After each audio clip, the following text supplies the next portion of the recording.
Ladies and gentlemen, boys and girls, children of all ages, the big show's on the radio. The Rob Brown Show is live on a Friday, kind of. What's up, upstate South Carolina? Hello, America. Hello, world. It is great to be back with you once again on a not-so-beautiful upstate Wednesday afternoon. However, beautiful for Lonzo and I, because we are, well, I was going to say we're off tomorrow and Friday. We're not off tomorrow and Friday. We're just doing awesome stuff instead of being on the air. I mean, being on the air is awesome. You get what I'm saying? Our jobs are cool and I like it. Well, Rob, I'm always on call, so I'm never actually off. But, I appreciate, the fact that we're not doing the show. And this show is not really work. It's all the other stuff that's work. Yeah. So, yeah. For the record, they don't pay us for the show. They pay us for everything else we do to keep the show going. Big difference. Off tomorrow because we are going wall-to-wall coverage of the NCAA March Madness tournament. You will get wraparound coverage starting tomorrow at noon, taking you all the way until the last games conclude. Same on Friday. Lonzo and I tomorrow will be in here early in the AM because tomorrow we will be recording an interview with Paul White, a.k.a. The Big Show, a.k.a. The Giant, a.k.a. AEW Superstar. The most famous athlete, no matter what some other show would say, to come out of South Carolina, the most recognizable athlete of all time to come out of South Carolina. The guy who walks into a room, a neighborhood, a city, and everyone sees him and recognizes him. If we hypothetically ran a bracket of the most popular and recognized athletes from South Carolina, who wins that thing? Paul White. I think it's Paul White, right? Without a doubt. I think it's Paul White. I mean, if you don't recognize him, it says a lot about you. I mean, you can't not recognize him. Well, you're going to recognize him, but recognize him as the amazing athlete that he is. I would say, you know what? I'm curious because I mean, obviously, I've got a lot of folks that would be in that list, but I've never actually went and just looked at the extensive list of those that are from South Carolina that would be on the list. Did not know this, Lonzo. Apparently, Joe Frazier is from South Carolina. All right, Joe Frazier may be more famous. I think Joe Frazier might win. Yeah, he might knock out the Big Show. He might. Well, literally and figuratively. I don't know. I would say now. Depending on the demographics, some people don't know, and it's sad, some people don't know who Joe Frazier is. Let me ask you this. Down goes Frazier. Down goes Frazier. In Louisiana, we would pronounce the name of his hometown as Beaufort, but I don't think that's how it would be pronounced here, right? It's Beaufort. Okay. Beaufort. It's Beaufont. Oh, there's a I thought it was Beaufort. No. It's Buffon? It's Beaufont. Now, where I'm from, that would be Buffon. All right. Buffon, South Carolina. I gotta say, I've never. The only thing that came up is Beaufort. Beaufort, South Carolina. But by the way, I call it Beaufort. Beaufort? And I was systematically told that I was wrong. Yeah. And the correct pronunciation is Beaufort. Yeah. Of course, got to put the emphasis on Beaufort. From right here in Pickens County, Shoeless Joe Jackson. I don't know if he beat the Big Show anymore. Probably 40 years ago. Again, it has to do with demographics, and both of those guys, while amazing athletes and transcended, one of them controversial. If you ask a kid on the street, hey, identify one of these three people, they're going to identify Paul White. Here's one that I know some people around here claim. Some people don't. Pistol Pete Maravich. Maravich was born in Pennsylvania, but he moved to Clemson when he was a young man.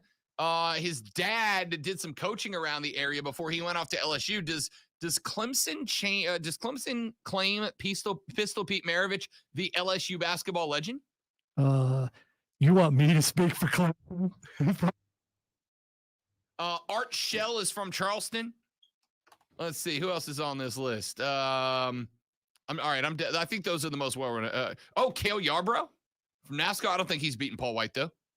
I don't think. Again, all the guys that you pointed out, they're from times gone by. Right. I mean, Paul White is present for the last, I don't know, 25 years. Sure.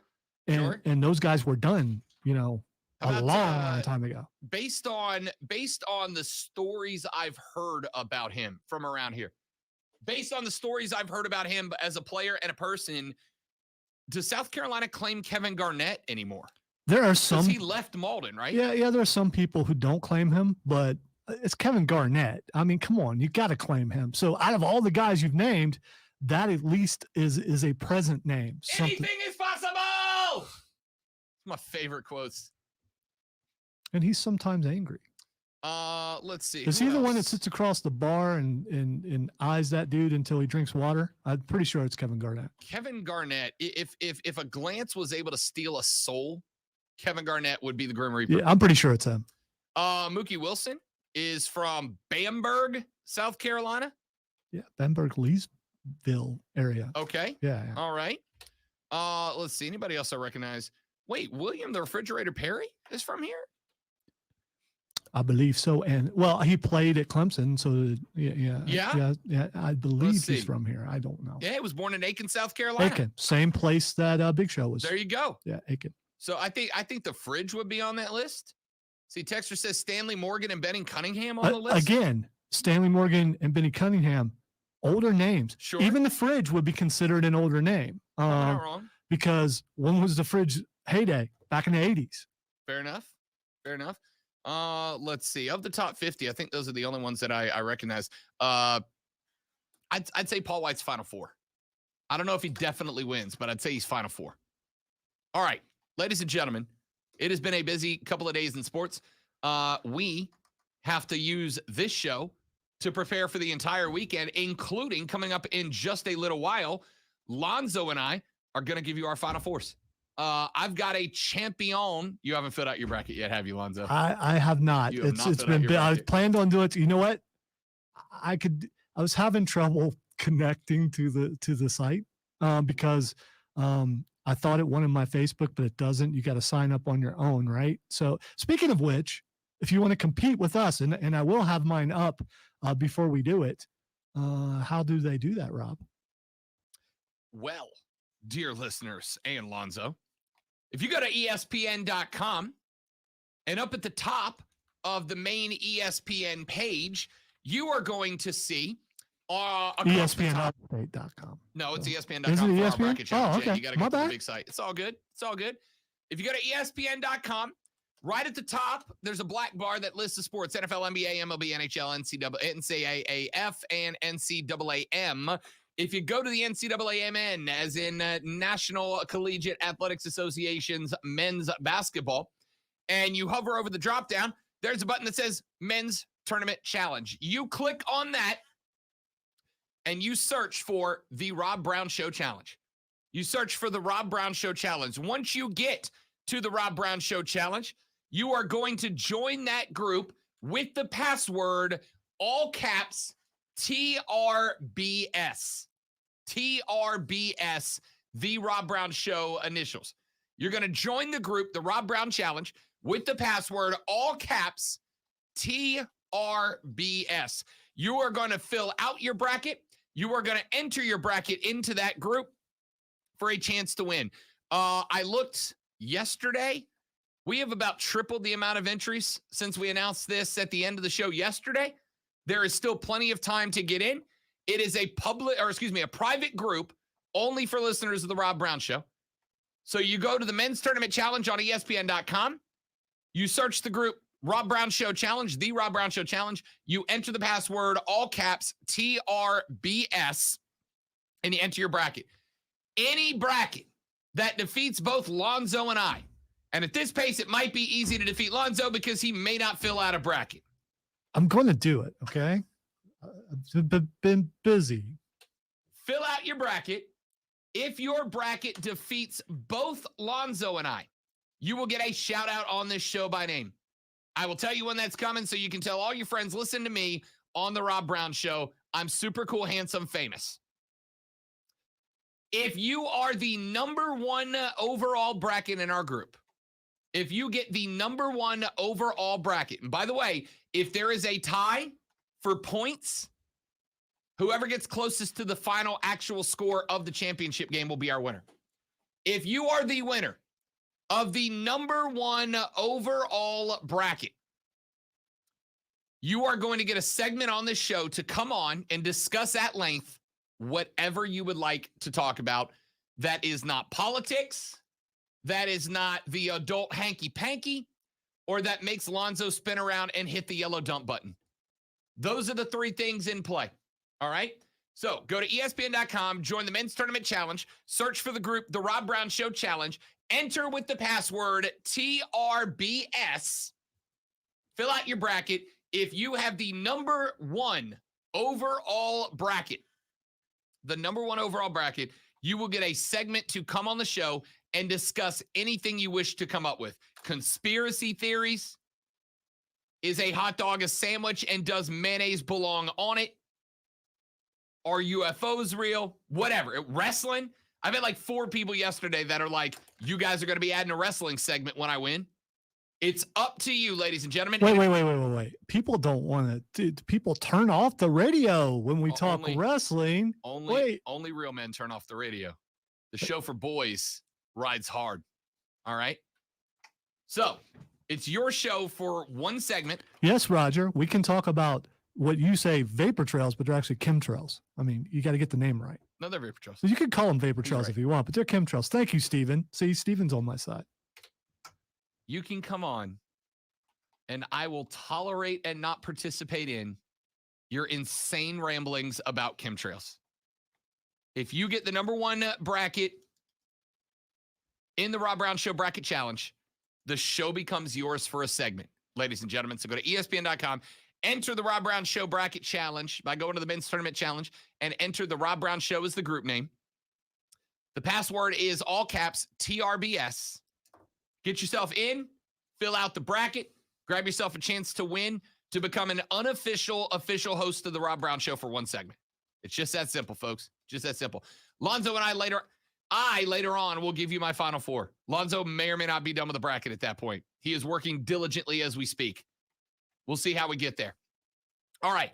A lot of stuff to get to on the show today, ladies and gentlemen. Going to be very busy, but I don't want to start the lunch breakdown 16 minutes into the show because it's too late. So let's take a real quick break. Coming up at 12:30, usually he joins us on Thursdays. Rashad Beard is going to join us at 12:30, where we will talk some Carolina Panthers football. It has been a crazy busy week this week for the Carolina Panthers, with players coming and going, the roster getting thinner, a couple of veterans and free agents have been added to the mix, and they are still in play for Deshaun Watson. We're going to talk about that coming up in a little while. We've got to talk about Clemson and South Carolina spring practices. We've gotten a couple of updates from the first 2 days of spring training for the Gamecocks.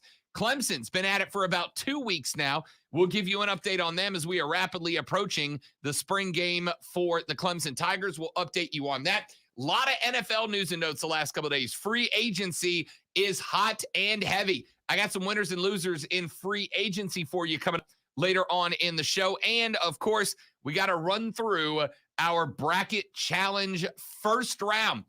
I'm hesitant, Lonzo, to give winners and losers of round 1 because I don't want anybody copying my bracket and getting a perfect first round as I am going to. But it is the duty of the show, the responsibility of the show, for me to tell you where to put your coin this weekend. All that and more coming up very soon. I am Rob. He is Lonzo. You are listening to the Star Award-winning Rob Brown Show. This, ladies and gentlemen, is ESPN Upstate. All right, come around here real quick because you're going to get to see Rob Brown help the old man get into the tournament. All right, so I got this far. So if I do this, that will do it, right? Or will that will get me in the group? I want to make sure it just didn't just get me one that's outside of that. You need your Wait. I was listening. So, see, I don't have a password. So then you need to register with ESPN. Okay. You can use it, and then once you have it, you can just unsubscribe. I don't think they send you any emails other than tournament updates. Okay. So you'll just use you can just use your Odyssey. Yeah, I'm going to. You'll go in, you'll fill out your bracket, you click submit. If you have already joined the group, it'll automatically put it in there for you. This Friday afternoon. It's a 105 Eastern matchup against the Twins. The regular season begins at home for the Braves. They'll host the Cincinnati Reds April the 7th at 7:20 p.m. ESPN Upstate is your home for play-by-play of Furman Paladins basketball and football. That's the Sports Flash. I'm Chuck Sanders on ESPN Upstate. Have you heard Offsides with Mark Ryan? Coming up on a Hump Day episode of Offsides with Mark Ryan and Diesel, Clemson gets ready for its pro day. ESPN Upstate will be there. Of course, March Madness is coming to the Upstate as well. And in the NFL, I've got a foolproof stat that will eliminate a lot of teams this year that you consider a contender. The Upstate is talking about Offsides with Mark Ryan now 3 to 7 p.m. on ESPN Upstate. Time for another NCAA tournament schedule preview sponsored by Geico. Action continues tonight on the first full doubleheader that features Rutgers and Notre Dame deciding who gets the 11th seed in the West region. Contacts are all jacked up. All right. So now it's a select name for your bracket. I don't want to do that. So now do I just leave it? It'll default to a name. So just put in group password and that will get me in there. All caps TRBS.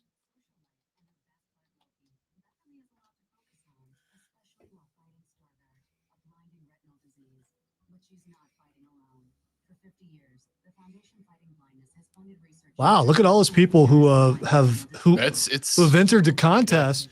I would like to do my bracket, but they ain't let me in there yet. Trying. There we go. Now I'm in. Okay.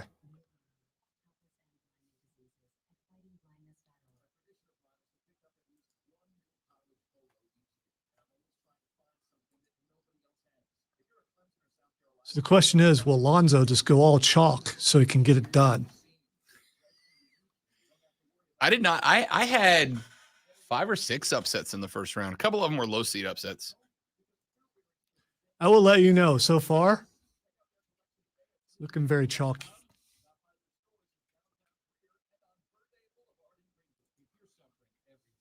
Eight and 9 matchups can go either way. Yep. I'm doing something I always do, but we'll talk about it when we do it on the air. Not picking Michigan. We'll talk about it when we're on the air. Yep. You could be right. You may be wrong.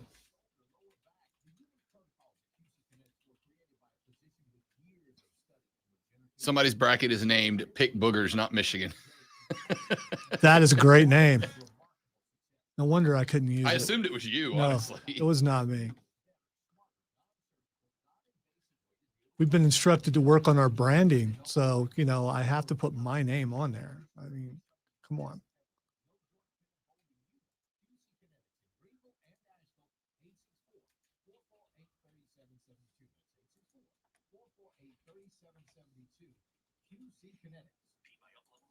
Hey, where did you get all that cash in your Cash App? You mean this $750 that's in my Cash App right now?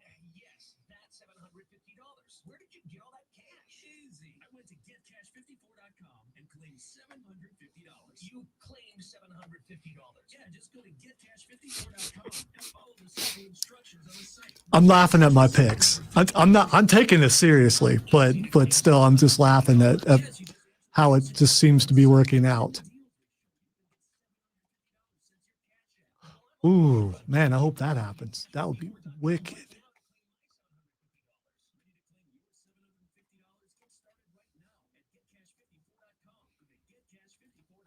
Just go to getcash54.com. Follow the simple instructions and claim your $750 fast and easy. Go to getcash54.com. That's getcash54.com. Go to getcash54.com. Getcash54.com. Getcash54.com. There's some music in here. Presented by Clemson MBA. Join us for a free edition outdoor ski party featuring live music and no less wear on the Carolina Foothill stage. Thursday evening, March 17th through August 25th. Visit GGoEvents.com for more info. Gary David here with Travis Benson, the owner of CMT Foundations. Travis, when it comes to repairs of my home, I want to know who's doing the work. Who is CNT Foundation? Well, let me tell you who we are. Oh, so close to be. Oh no, I could still a possibility. As the founder, I have a calling to help people regain their peace of mind by knowing their home is safe. Call 864-581-3341. CNT Foundations, your foundation experts. When you think about spring, good stuff springs to mind. You know, like spring break. Woo-hoo! A friend springing for drinks. A spring in your step. Spring fever. Oh, dear.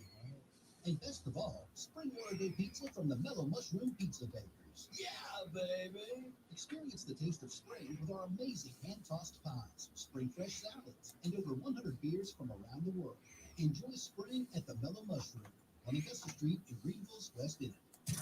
More than the scores, the ups and downs, the ins and outs. Unfiltered sports talk.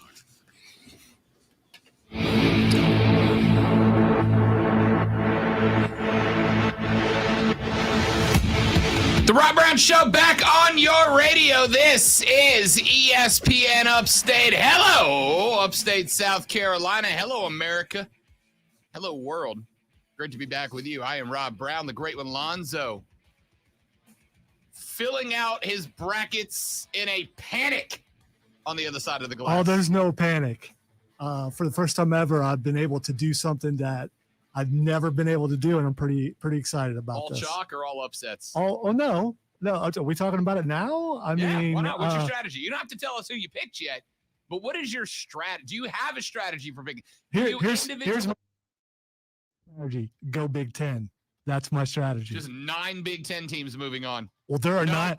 By the way, 8 Big Ten teams moving on because you're not picking Michigan.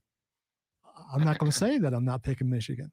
There are 9 Big Ten teams in this thing, which means there's a good shot at least one of them makes it all the way through. Oh yeah.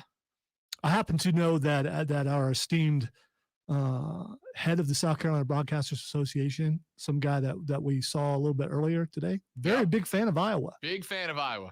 And unlike some other people, if I were to pick Iowa, it's not to kiss up. It's Iowa because State or Iowa? It's Iowa. So they're both Iowa? We got 2 bosses. Yes. They're both Hawkeyes? Yes, you didn't know that. I thought one was a Cyclone. No. It's both Iowa. Well, I'm fired now. Oh, well. Had a good run. Nah. Had a good run. You still got time. Still got time to go pro Hawkeye. You got time. I will tell you, Lonzo. I'm gonna look at my bracket to make sure because I've tinkered with it. I've tinkered with it a couple of times.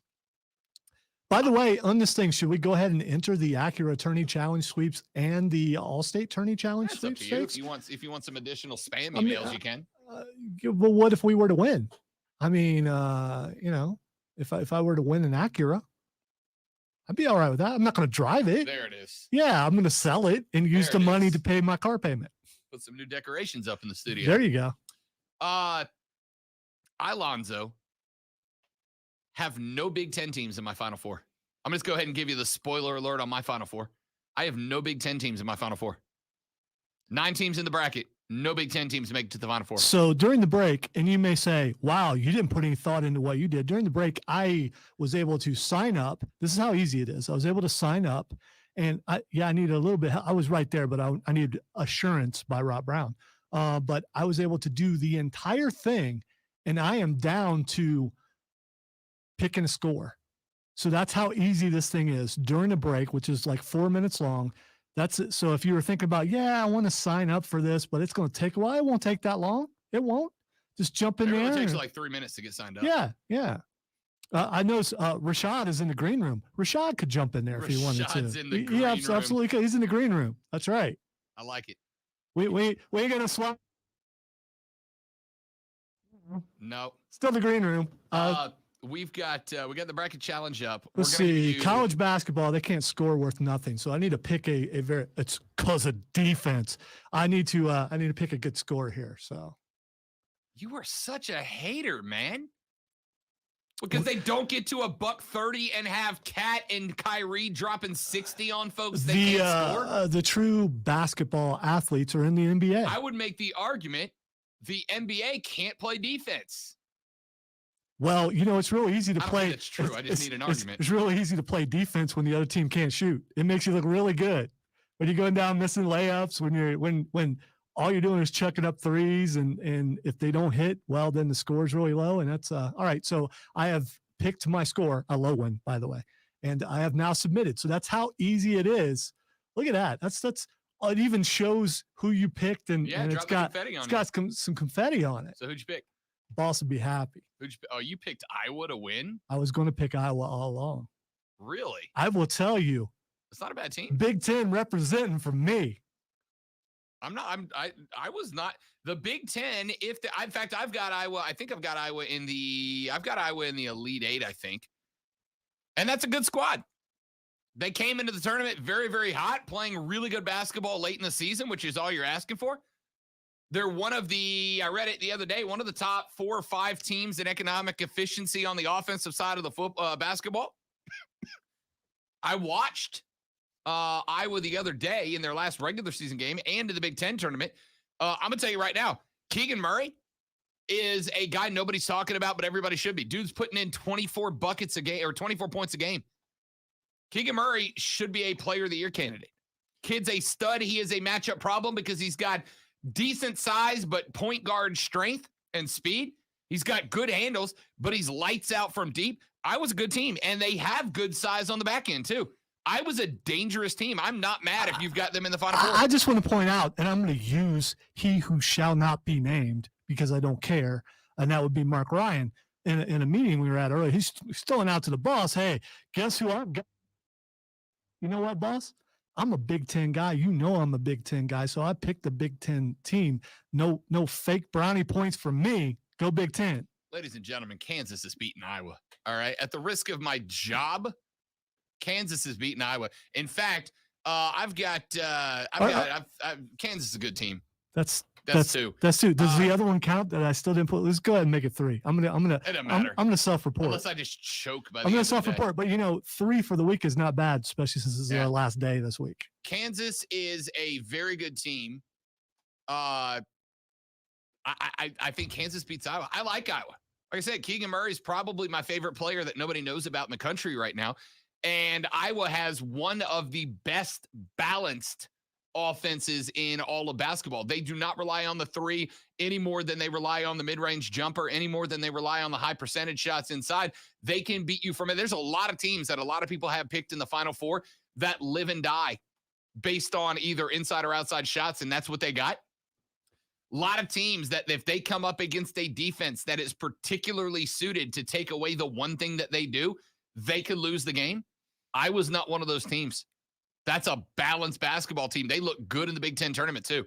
All right, let's do this. Let's run to a break. When we come back here in just a minute from right now, y'all, the Carolina Panthers have themselves a week of news. So who better to talk to than my guy Rashad Beard, host of the Panther Nation podcast. He's going to join us in the next segment to break it all down with us here on the Rob Brown Show and ESPN Upstate.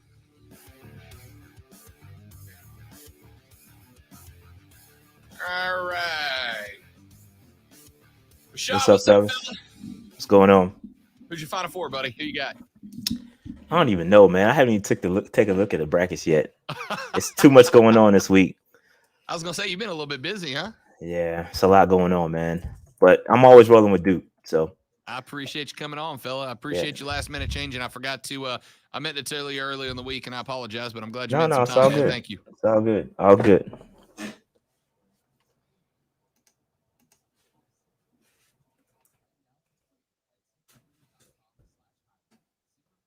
Matt Chapman, the Oakland Athletics are just wrecking their roster right now. Just sent away an all-star third baseman for a handful of minor league prospects. What are you doing?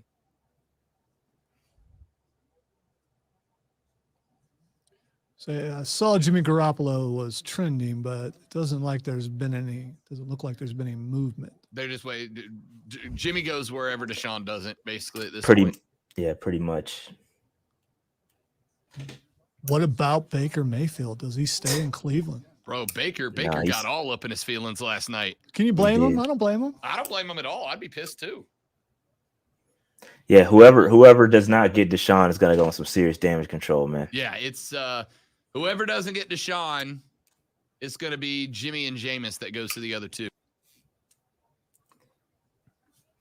So who's getting Deshaun? I'll ask you on air, but who you got getting Deshaun? Man, I have no idea. I just want him to pick so we can get this over with. It's Absolutely. it's too stressful, man. Like, we got the whole Panthers Twitter up in arms. Everybody claims to have a source. Everybody's got a source. Yeah, man. I need a real source. Yeah, but you're on source, so That's you true. know, we're counting on Hey, you. I don't have any sources, man. I just go off gut feeling, man. Gut feeling in prior in past history, trends, analysis. That's what I go from. Yeah, but I have no idea where he picks. It really depends on who he opens up his no trade clause for. I think if the Panthers can get in that door, I think they'll get him. I think we have the best offer, but you never know. Wait. Did you just say we got the best offense? Absolutely. No, Offer. he said Offer. Oh, I offer. can barely hear him. Yeah, through the I glass. know. I get it. It's Oh, we got to turn it up. Yeah, and I need to turn it up a little bit more over here. It's my fault. Oh, it's all good. No, it's Rob. It's my fault.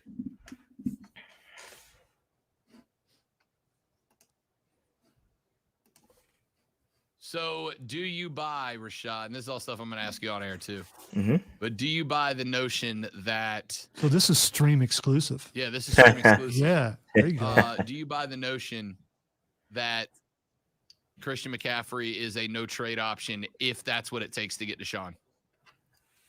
I don't think anybody should be off the table. I'd be trying to add Christian McCaffrey as a part of that deal. Yeah. The only person I don't want to see traded is JC Horn. Yeah. I kind of don't want to see Jeremy Chin. I don't want to see Brian Burns go, but I think those guys are on the table. Yeah. But Christian McCaffrey, dude, I'm a huge proponent of getting rid of him in his contract. So I was going to say, don't is it care. getting rid of him or is it getting rid of the contract? Both. I think it's both. I think we've got a solid roster of guys. We just signed Deontay Foreman yesterday, who finally gives us a true power running back. So I'm cool with what we got. Bring back Amir Abdullah, and I think you've got the same. You can replace that production. No love for Chuba Hubbard. Chuba's nice. I think he just needs another year or so, but he'll be fine like Chuba. Rotation. I'm a proponent of rotation. Yeah. All right, here we go.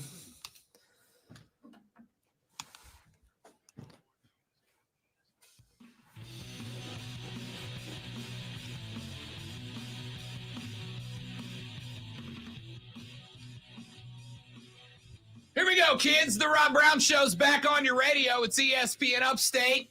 Rob Lonzo and you. Ordinarily, it's Thursdays at 1 o'clock that we talk to our next guest, but we're off the air tomorrow, preempted by March Madness wraparound coverage starting at noon and taking you until the last game ends. Same on Friday before we make our triumphant return to the airwaves on Monday. So we called in a favor, and my man Rashad Beard, host of the Panther Nation podcast, has ever so graciously joined us here on a Wednesday afternoon. Shad, what up, fella? What's going on, man? All is well. Just waiting on Deshaun. Can we get some Deshaun news? That's all I'm waiting for right now.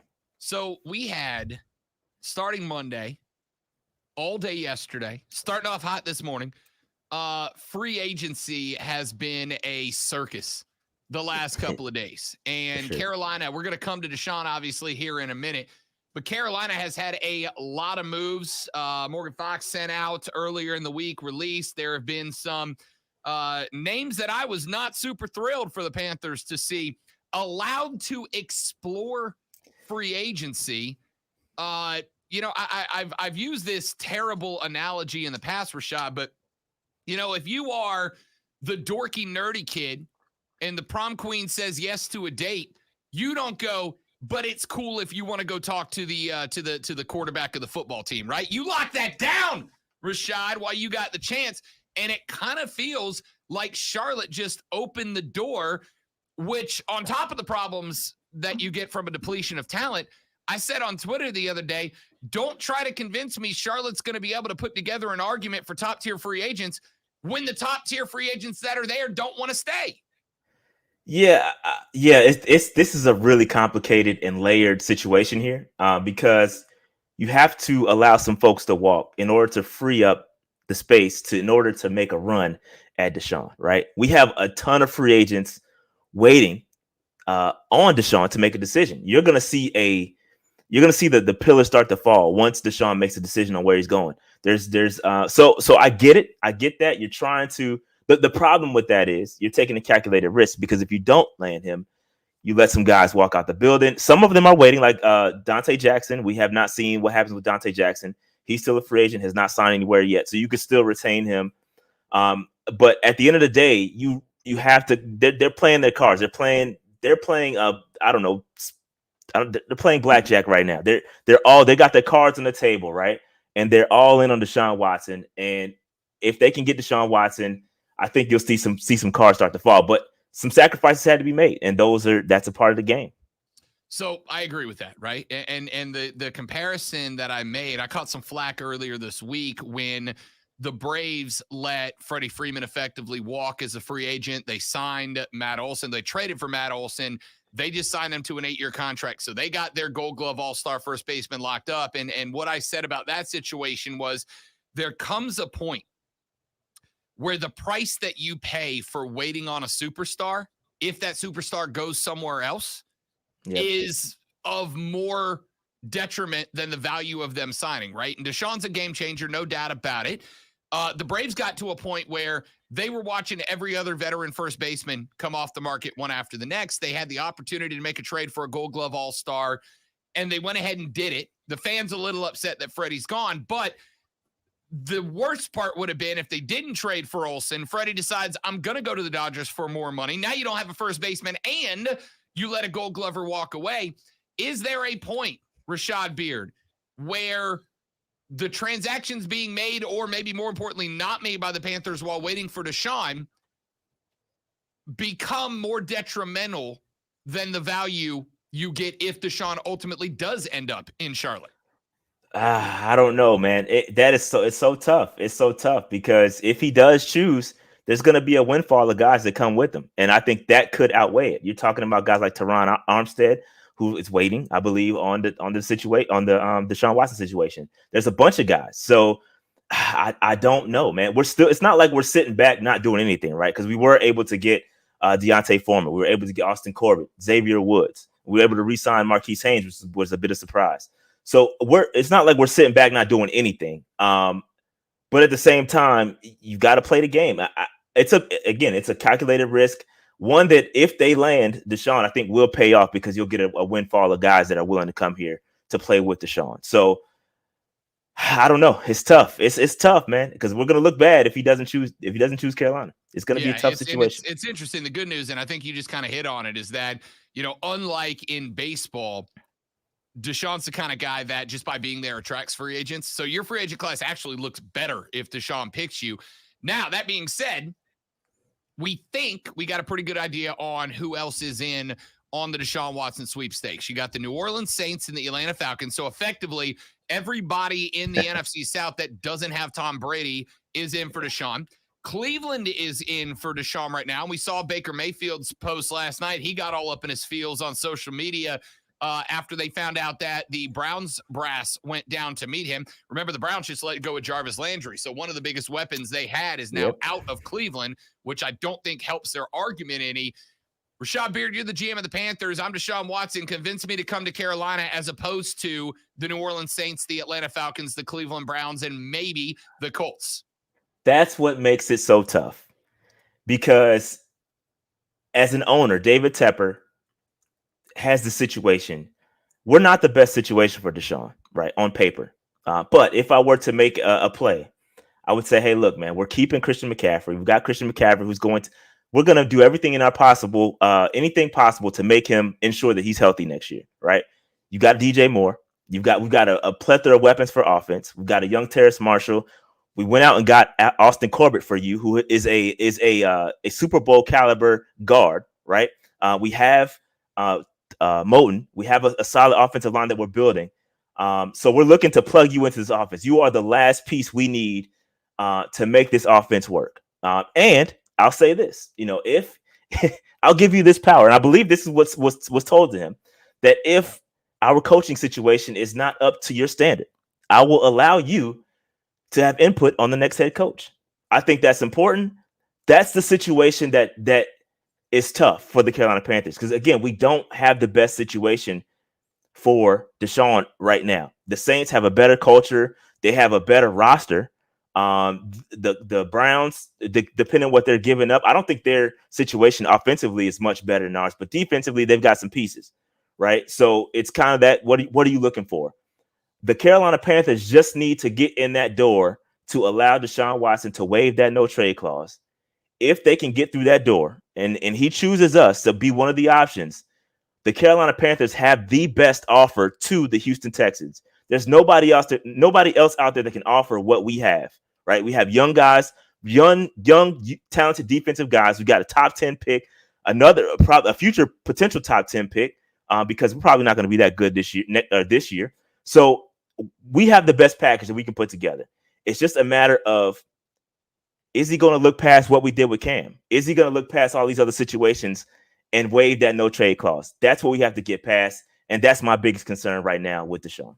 Rashad Beard is the host of the Panther Nation podcast. Make sure you follow them on YouTube. Rashad, dude's pretty much live streaming 24/7 at this point with everything that's been happening. So obviously, not just for Carolina, but for the other teams we mentioned and really the rest of the league, Deshaun Watson's the linchpin, right? Like once Deshaun picks a team, waives the no trade clause, and goes to his new squad, I think the bottom falls out for all the other moves. And guys like Jameis Winston, guys like Jimmy Garoppolo are out there. In the meantime, Rashad, Aaron Rodgers has signed his contract. Kirk Cousins has signed his contract. Carson Wentz has signed his contract. You are basically at a point where if you don't get Deshaun, your option becomes Garoppolo, Winston, Darnold, PJ Walker if you're Carolina. If the worst was to happen and Deshaun ends up in New Orleans, Atlanta, or Cleveland, Rashad Beard, what's your solution for the quarterback position? Let me phrase that. What's your silver lining on the quarterback situation at that point? We would have to draft one, man. I don't like any of those available. I'm not a fan of Jimmy Garoppolo. I've said that 1,000 times on the show. I don't like Jimmy G. I don't like any of these patch fixes for the quarterback position. You almost have to draft a quarterback at 6 or at least within the top 10, whether it be Kenny Pickett or Malik Willis. You have to get one of those guys. That's essentially the backup plan. And it's a tough situation. Again, we talked about the head coach being on being a lame duck, right? This is his last year. He's his last hurrah. So I don't think he's willing to sit back and put all of his eggs in the rookie quarterback basket. Could he do that? I hope so. If we don't get Deshaun, but I think he really wants to get Deshaun, a veteran quarterback on this roster by any means necessary, and then be able to do what he needs to do in the draft to kind of surround him with talent. But it's just tough. It's a tough situation for the Panthers, man. We almost got to get Deshaun, man. We almost have to. All right, we almost have to. Let's put out the next hypothetical, Rashad Beard. Let's say Deshaun Watson does not come to Carolina and he ends up in the NFC South, right? I think you mentioned a minute ago, New Orleans has got a better culture, better roster, but they don't have Sean Payton anymore, right? Dennis Allen, a defensive guy in charge, maybe a detriment. The reports coming out right now are that Deshaun reached out to Atlanta himself. He talked to Atlanta. I don't know if Atlanta does what I think would be a disrespect to get rid of Matt Ryan before he's ready to go and send him to finish his career in Houston. I would feel sympathy for Matt Ryan for the first time in my professional career. But if he ends up in New Orleans or Atlanta, I know it's kind of open-ended, but how does that impact the future for Carolina? I mean, I got to imagine it pushes the whole timeline back a couple of years, right? Yeah, if he ends up in NFC South, we're going to have to deal with him for the next 10 years. I mean, that's just unfortunate, right? And that's what makes it tough. I think I don't believe a lot of the Atlanta stuff that's coming out. I don't think they really in a real situation to get Deshaun. The Saints, I think both of these teams got in to drive the price up for Carolina. That I honestly believe that. Like, I know what the Saints are doing. They're freeing up cap. They've got. I don't even think their situation is that much better if you look at it on paper than Carolina, right? I know they got some talent, but what are they giving up to get Deshaun? I don't think I don't think they're in that much better of a situation. If you go and look at if Sean Payton was there, I think it would be a done deal. Like I would be 1,000% certain that he would be a New Orleans Saint, but that's not the case.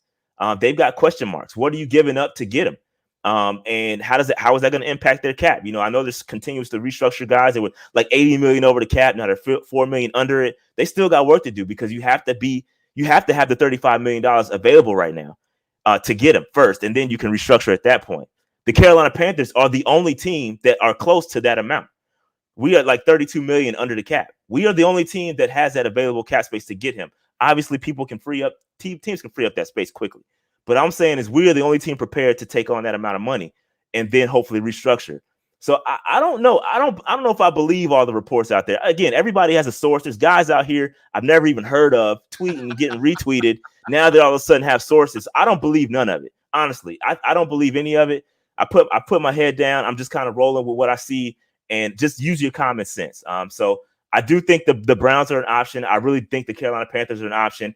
I think the Saints personally and the Falcons are just in it to kind of push the price up so that we mortgage off and kind of mortgage off our future, for lack of a better word. I genuinely agree with you with Atlanta, right? The fact that they came out of nowhere and like you mentioned, the sources I'm seeing going, Atlanta, Deshaun reached out to Atlanta. That's what I want you to think if I was Atlanta, right? Because it's one thing if Atlanta reached out to Deshaun and what Carolina thinks about it.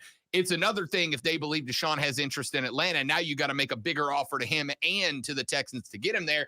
The Saints, I don't know about, because what's interesting is Sean Payton didn't want Deshaun. Sean Payton could have made a move in Deshaun last year, and he told Mickey Loomis, I don't want that guy here, and I don't know if it was the PR or he doesn't think he fits in. Dennis Allen, taking over, is trying to kind of carve his own legacy out, right? He doesn't want to be the guy that followed Sean Payton. He wants to be the guy that built off of what Sean Payton built. And I kind of don't wonder if this is a move from him to establish his own thing. So that leads me to shift it to something I actually have not asked you about regarding Deshaun Watson, and that is the Carolina public relations squad ready for the heat that comes with Deshaun, right? Because we can talk all day about how good Deshaun Watson is on the football field, and we all know he is. 3-time Pro Bowler before he turned 24 years old. The kid's a star, but there is baggage attached. Forget the criminal charges. Yeah. There's baggage attached to him. Can Carolina, with all the pressure going on with Matt Rule and David Tepper and Scott Fitter and all the fan pressure that has clearly been applied, can Carolina take the PR hit and function with Deshaun Watson under center? That is a fantastic question. And based off what I'm seeing, I've got a rather large listenership. Based on what I'm seeing on Twitter and hearing on my videos, is that there is a good portion of the fan base that is going to leave if we acquire Deshaun Watson. So that is something that we, and I don't know about the public relations. I know our social media team is really good, and I know that they're going to have a battle on their hands. It's going to be tough. I mean, again, he's got the civil lawsuits; those things haven't gone away. And this is going to sound really terrible, and I hate to kind of go this route, but I really do. And again, I don't have anything. I don't know what's going on. I don't judge people for I don't know what the truth is. I don't know anything about it. I'm a firm believer in second chances. And if he's done all that, I think he deserves a second chance to prove himself. And I'm not to judge anybody. I can't judge anybody. Only one person can judge anybody on this earth. So it's not me. Okay. So I firmly believe that people deserve second chances. And I believe that at the end of the day, the NFL is an entertainment business, and winning cures all. Right. If you go out there and you get W's, people are going to throw those Deshaun Watson jerseys on. And they've done it for Ben Roethlisberger. They've done it for all these other guys. Michael Vick Lewis killed a dude. Exactly. Allegedly. Exactly. It's exactly right. So again, I'm not saying what he did is right. I'm not here to defend him. I don't have any dog in the fight. No pun intended with Michael Vick. But what I'm saying is that I really believe folks deserve a second chance, and I believe as long as he pays his debt to society, I'm good with it. And again, prayers to everybody involved. But hey, they're going to have that is something they're going to have to contend with. It's tough. There are going to be some people that leave. Rashad Beard is the host of the Panther Nation podcast. You can follow them on Twitter at Panther Nation PC, but make sure you go find them on YouTube. Get yourself subscribed. It is the most comprehensive Carolina Panthers coverage that you are going to find. That's why we have Rashad on every week. Shot, man, I appreciate the last minute change. Thanks for sticking with us, big dog. We'll talk to you next week, and hopefully we got a little bit more news to break down. Hopefully so, man. Hopefully. We'll see what happens. That's Rashad Beard. Again, Panther Nation PC on social media. Follow him on YouTube as well at Panther Nation Podcast. We're back after this to wrap up hour one of the Rob Brown Show on ESPN Upstate. Appreciate you, Rashad. We'll see you next week, big dog.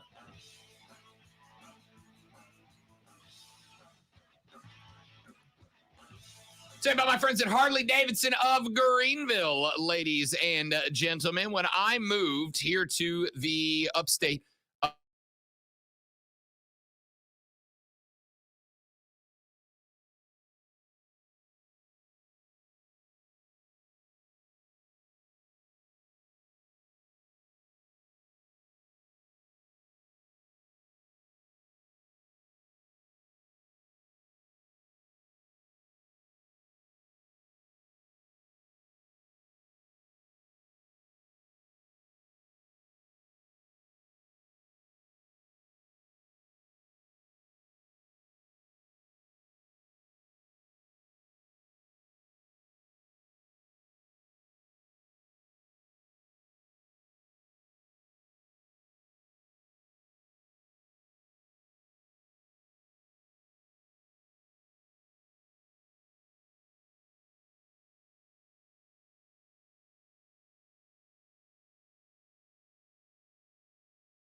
Standards? No. No, not here. No.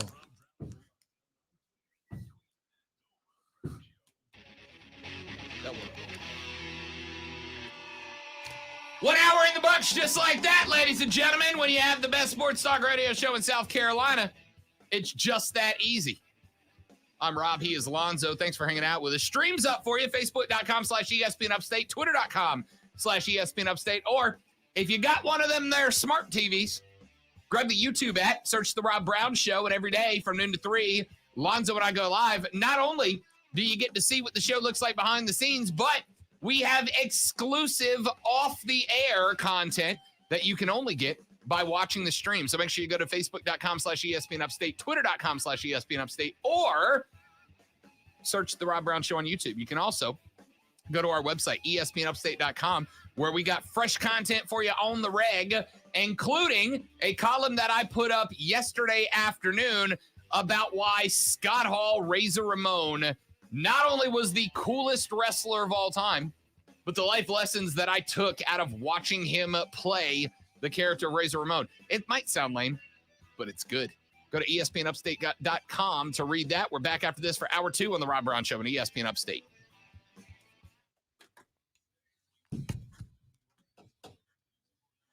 Is that going to annoy somebody? I'm more worried about you missing, like you just almost did. I'm money. Yeah.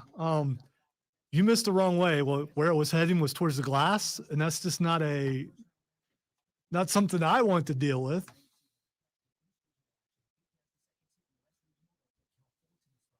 And if that thing goes the wrong way, someone in this room could lose a groin. And we don't want that.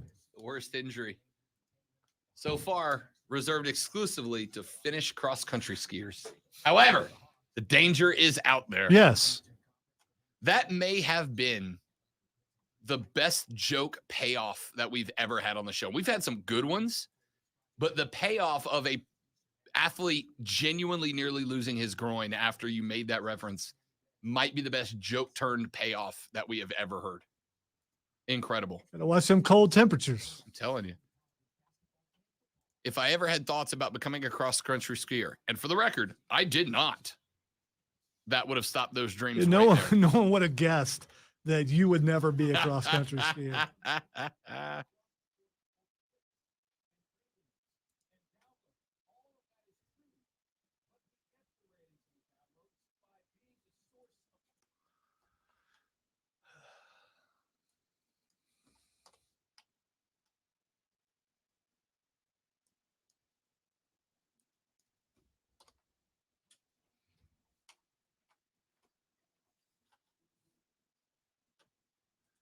Got too many Mises over here, and I keep grabbing the wrong one. Too many Mises.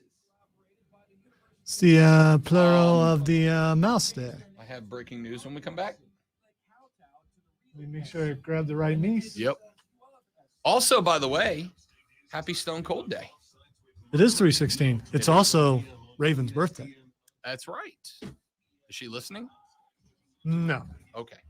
Well, I was going to wish her happy. I don't believe they're allowed to have the radio on in she's her working. class. Oh, in So class. Oh, that's right. She is working. she is.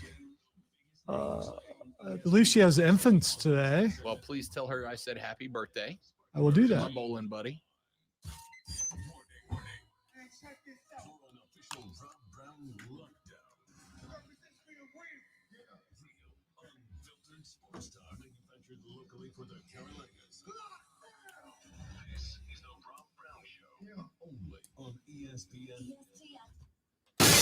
Yes, indeed, ladies and gentlemen. We are not playing that sound because it is 3/16, a.k.a. Stone Cold Steve Austin Day. We are playing that sound because we do indeed have breaking news brought to you by our friends at BetQL. Smarter bets start with BetQL. Download the BetQL app or visit BetQL.com today. The Atlanta Braves continue to make roster moves.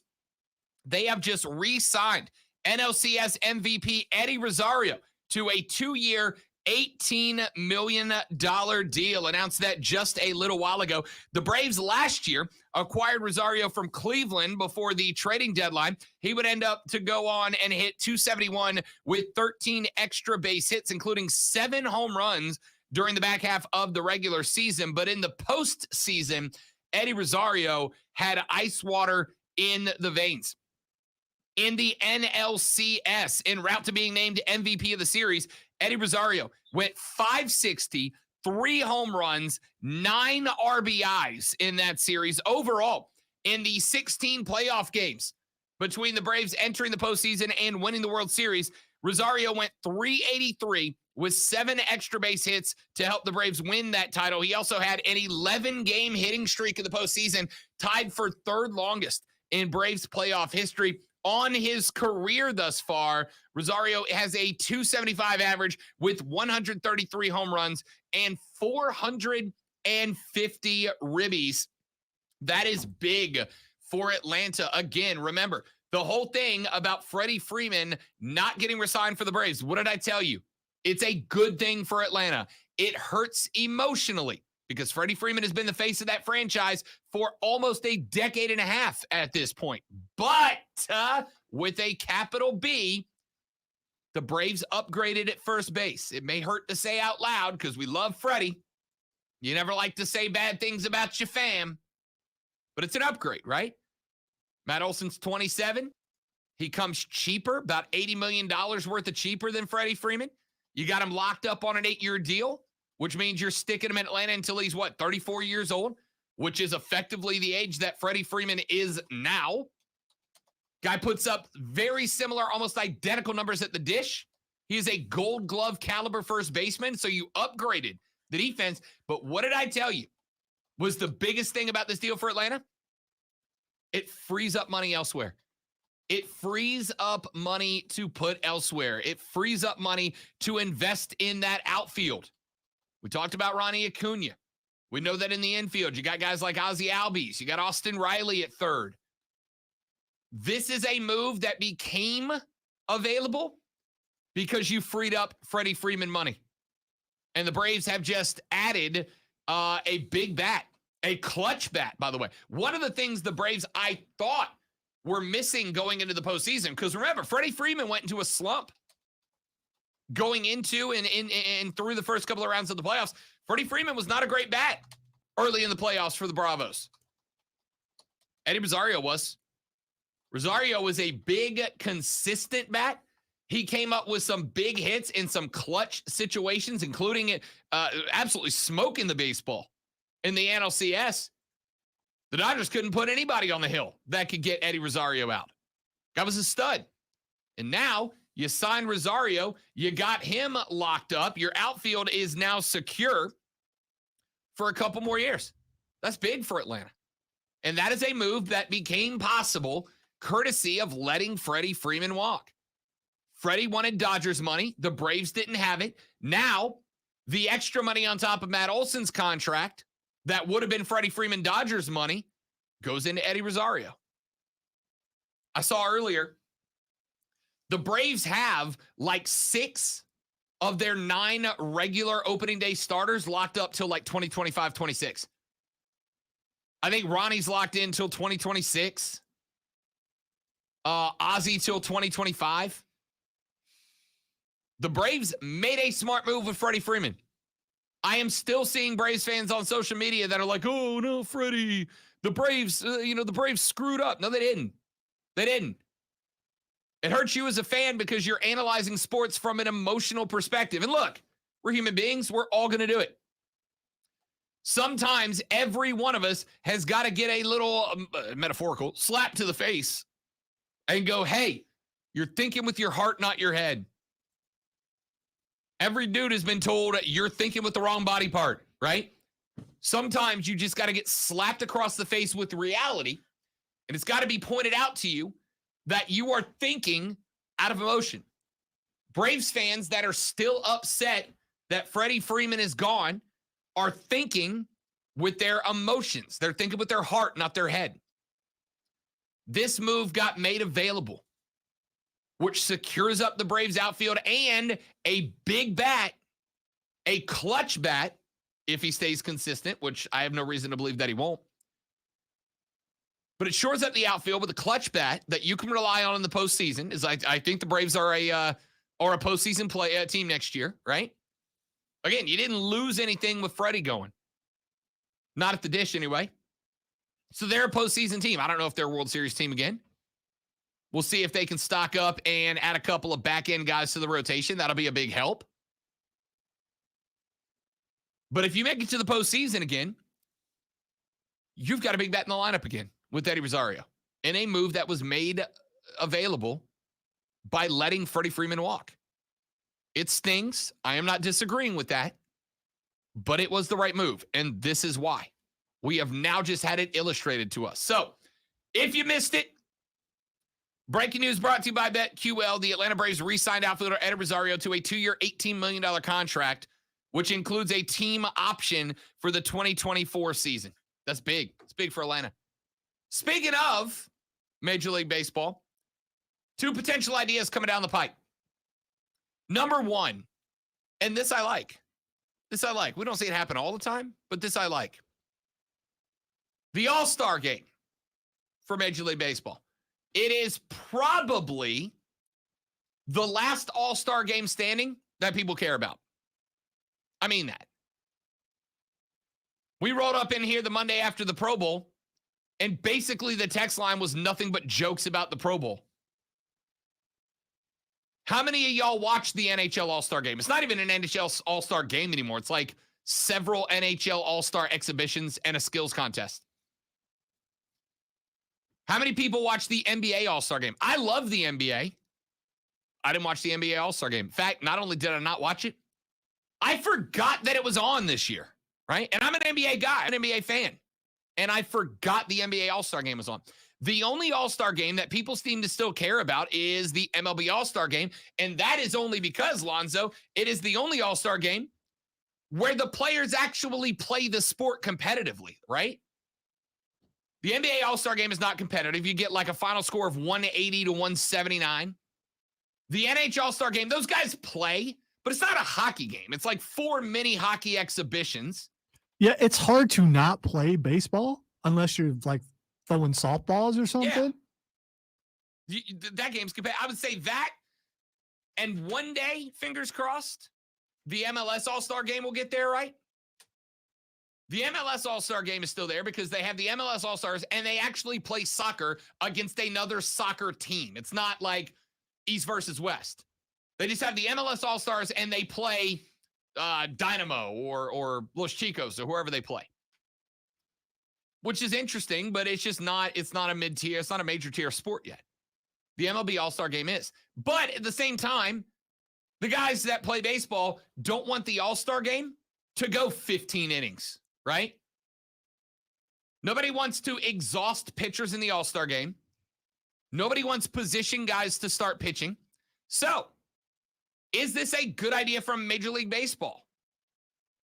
The All-Star Game, if it goes into extra innings moving forward, could possibly not be a baseball game in extra innings. In fact, buried deep in the 182-page memorandum of understanding signed last week by MLB and the Players Association, there was a line that says, Lonzo, if the All-Star Game remains tied after 9 innings, the game will be decided by a home run derby between the 2 teams, subject to the parties' agreement on details and format. That is to say, if this passes, if the All-Star Game goes to extra innings, the AL pulls their best slugger.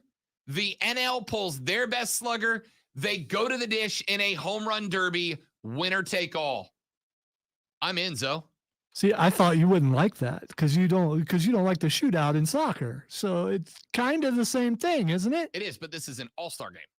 I would hate this in regular season baseball, right?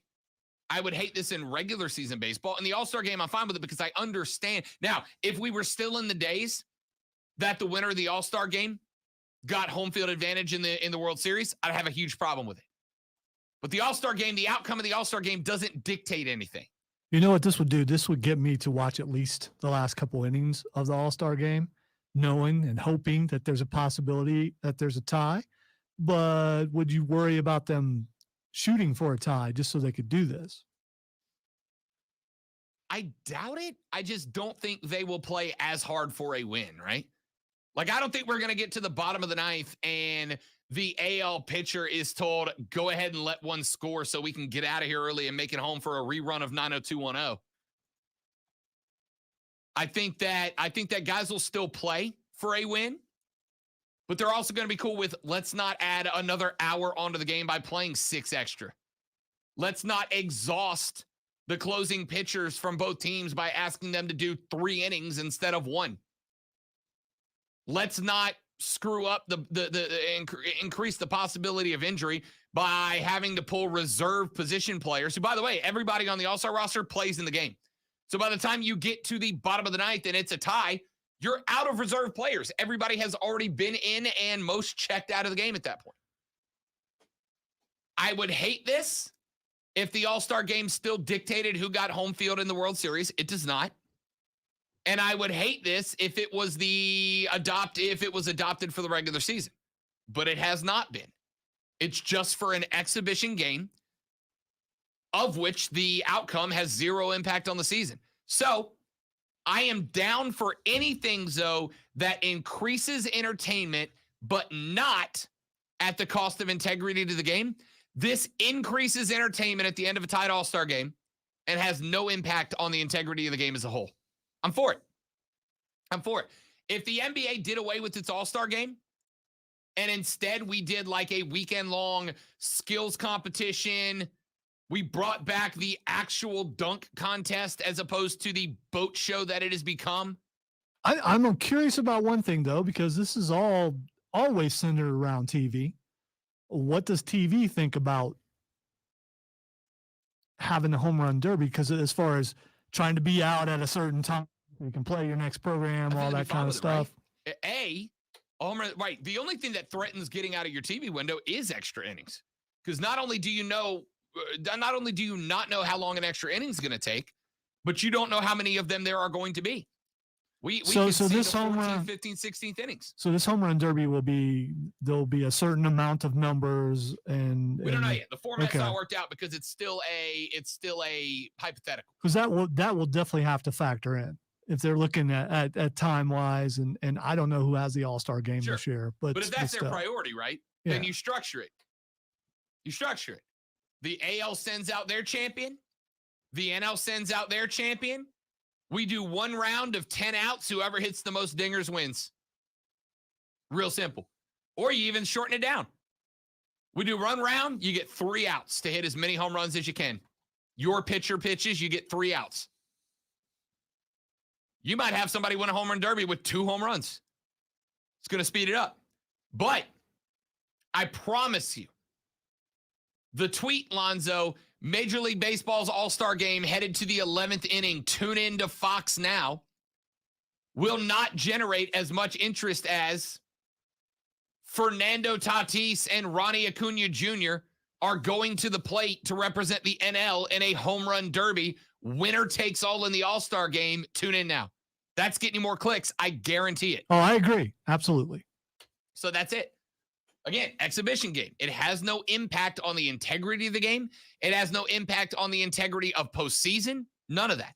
Soccer bugs me with a shootout because you can play 125 minutes of incredible soccer, and the winner is determined by who gets lucky on a PK. To me, that denigrates the integrity of the game. I understand that guys are exhausted, which is why I've said for years, you keep adding 15-minute periods, right? Instead of going, we're going to play 2 15-minute periods, we're going to play a 15-minute period. If a team scores, it's game over. Go golden goal. I don't care. It's game over. And if at the end of that 15, it's still tied, both teams get a substitute or 2 to freshen up some legs. We go another 15. 3-minute break, another 15. And you just go till somebody wins the damn game. Because I don't want to see in games where you have to have an elimination, right? Regular season games, I don't care if they end in a tie. We just watched 2 teams play a 100-ish minutes of great soccer where nobody could get an advantage. A tie is fine. But in a game where we have to have an elimination, in tournaments, in cups, etc., I want to see somebody win by being this better soccer team, not the better penalty kicking team. If the NBA ever said, you know what, 2 overtime periods, and if that's not enough, free throw shooting contest, I'd have a problem with that too. But this is an all-star exhibition game. I don't care. The other rule the MLB is looking at instituting, and we saw this brought up as a possibility, would it be to reinstate the second base ghost runner in Major League Baseball extra inning games? We saw last 2 years, that MLB in extra innings started allowing in the 10th inning each team to start their half of the inning with a runner on second base. Didn't require a hit. The last batter to get out started the next inning on second base, and we wrapped around. Hated it. Right? Because if a team that is made up of defensive players that wins by defense is allowing a team that wins by offense to start with an advantage, that's a problem for me. Now, I'd be fine if a team, for instance, had the option. You got 2 options when you start the inning. You can start A with a runner on second, or B with an extra fielder, because now offense and defense both have a big advantage, right? Team that comes up first decides, do we want to start with a runner on second, or do we want to have an extra defender? I'm not saying this makes sense. I'm not saying I would do it. I'm saying the point is it gives you an advantage on both sides of the baseball. But if you're a team that plays small ball, you have a great advantage by having a runner on second unearned with 2 outs. I got a problem with that. That's integrity of the game. But baseball is looking at reinstituting that. However, doing so after a couple of innings of regular baseball. So, for instance, if it's approved, which we don't know if it will be or not, if it's approved, the plan would possibly, emphasize underscore italics, possibly be to give a team a runner on second unearned, but starting in the 11th inning or the 12th inning. So 9 and 10, maybe 11 would be played regular baseball. If nobody gets an edge after 3 innings of extra time, then we go to the ghost runner. I got a little bit less of a problem, but still a problem, right? Giving unearned runners to a team, I don't love it. I don't love it. All right, let's take a break. When we come back here in just a minute, I got a text. I thought this was going to be a conversation that was bigger than it was, and we got a couple of texts. Texter sent one in about the shift a second ago, and this may shock you, don't like what he had to say. So I'll address that when we come back. I'm Rob, he's Lonzo, and you're listening to The Rob Brown Show. This, ladies and gentlemen, is ESPN Upstate.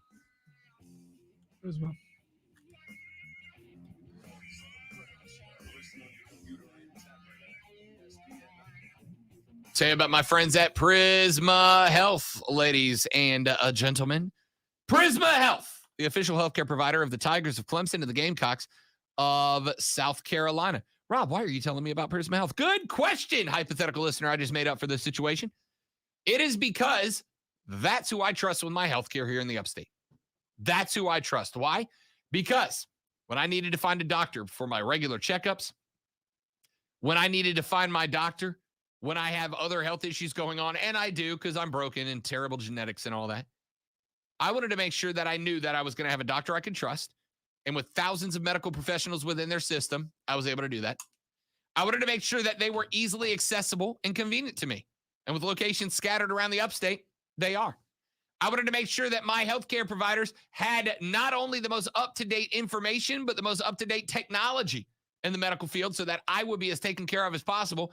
And Prisma Health has that as well. There is a reason that Prisma Health is the official healthcare provider of the Tigers and Gamecocks. It is because they provide all of those things and more to both Clemson and South Carolina.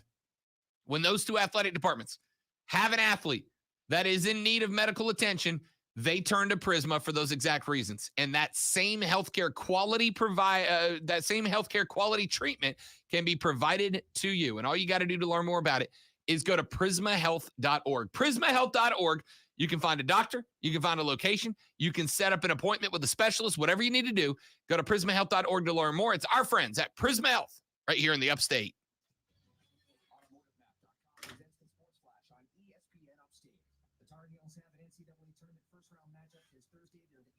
They'll take on 9th seed Marquette in East Regional action. Duke has the 2nd seed in the West We have almost doubled the number of entries in the bracket contest since the start of the show. And it's only been mentioned once. Should be possible. Well, I posted it on our social too. Okay. Set for their spring training opener. They'll play this Friday afternoon. It's a 1:05 Eastern matchup against the Twins. The regular season begins at home for the Braves. They'll host the Cincinnati. Haven't decided if our latest hello is another Russian bot or not.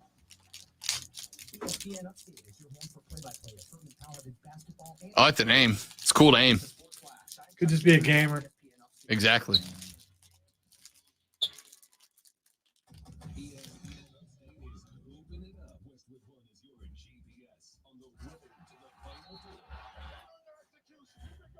NCAA March Madness on one upstate radio station.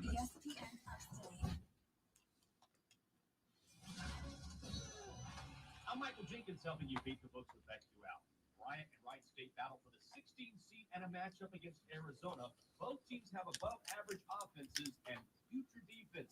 And yes, the two teams hit the over more often than not this year. But this is the tournament when the lights are the brightest. In the past 4 tourneys, including last night, the under is set in 10 of the 14 play-in games. And this is the highest total we'll see not only in the opening round, but on Thursday and Friday as well.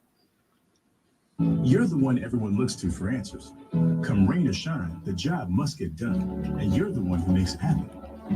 We get you, Jackie in Fresno, putting your employee safety first. And Manny in Chattanooga, whose local Ranger team knows him by name. We're here for you and all the ones who get it done, with 24/7 customer support and access to product specialists to help you find what you need.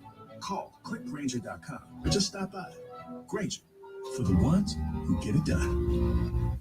See, come in all shapes. You got fat feet, skinny feet, flat feet, high arch feet, short feet, and even feet so long people could probably surf on them. Cowabunga, baby. But they virtually all have one. Cowabunga, baby. You see, some people think that Skechers Arch Fit are just for people with forward arches. But they're actually made for almost everyone. Just because all feet. Cowabunga, baby. I'll be saying that the rest of the day.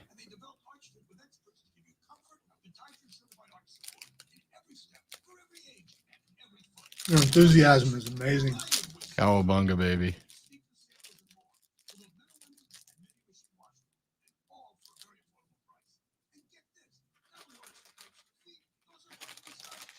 I love that story of what they're showing up there. So if you're going to do something stupid, make sure a UFC guy is not. That's legit the third or fourth story of dude does criminal thing, gets Kevin Holland behind kicked. Kevin Holland's helped the cops on the side of the road. Oh, that's right. once. This is his second. Yeah, there he is doing it. Dude is a straight up vigilante, and I am here for it. Look at that him. old dude was like, "No, I'm not going anywhere." Look at him. He's like, "Yeah." I would rather have the cops here. So a guy shoots in a restaurant. He puts him in a rear naked choke and holds him till the cops get there.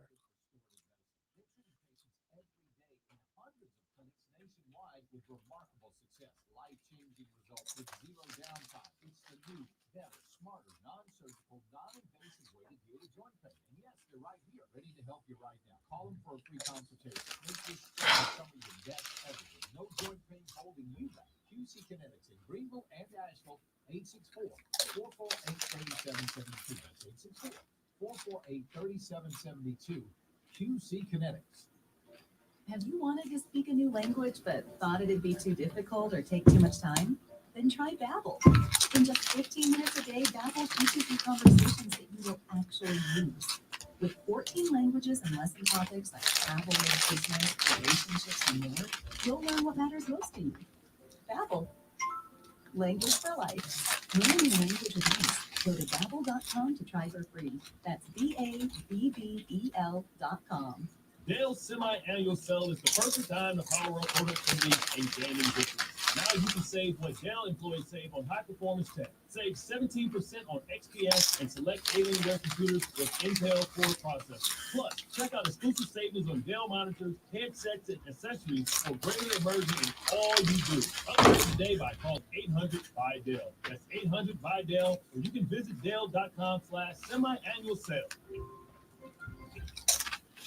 Cutting the price of your wireless bill feels good, really good.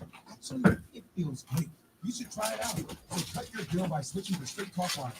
Now offering our $45 Silver Unlimited plan with 5 gigabytes of hotspot and nationwide 5G on America's largest, most dependable networks. The $45 Silver Unlimited plan from Straight Talk. Straight Talk Wireless. No contract, no compromise. Unlimited plus 30 days. See terms and conditions at straighttalk.com. 5G capable device required. Actual availability, coverage, and speed may vary. There's no rest. And then there's no rest. You're listening to the best sports talk show in the state, according to the South Carolina Broadcasters Association. On ESPN. All right, real quick. I'm not going to spend a ton of time on this because I'm pretty sure you guys know my feelings, but it comes up and it's something that I'm mucho passionate about. All right, and I this is an old baseball hat argument that drives me up a wall. Texter says, Lonzo, and I quote, guys, baseball was invented before you could use a computer to tell you where a guy was going to hit the ball versus a certain pitch 90% of the time.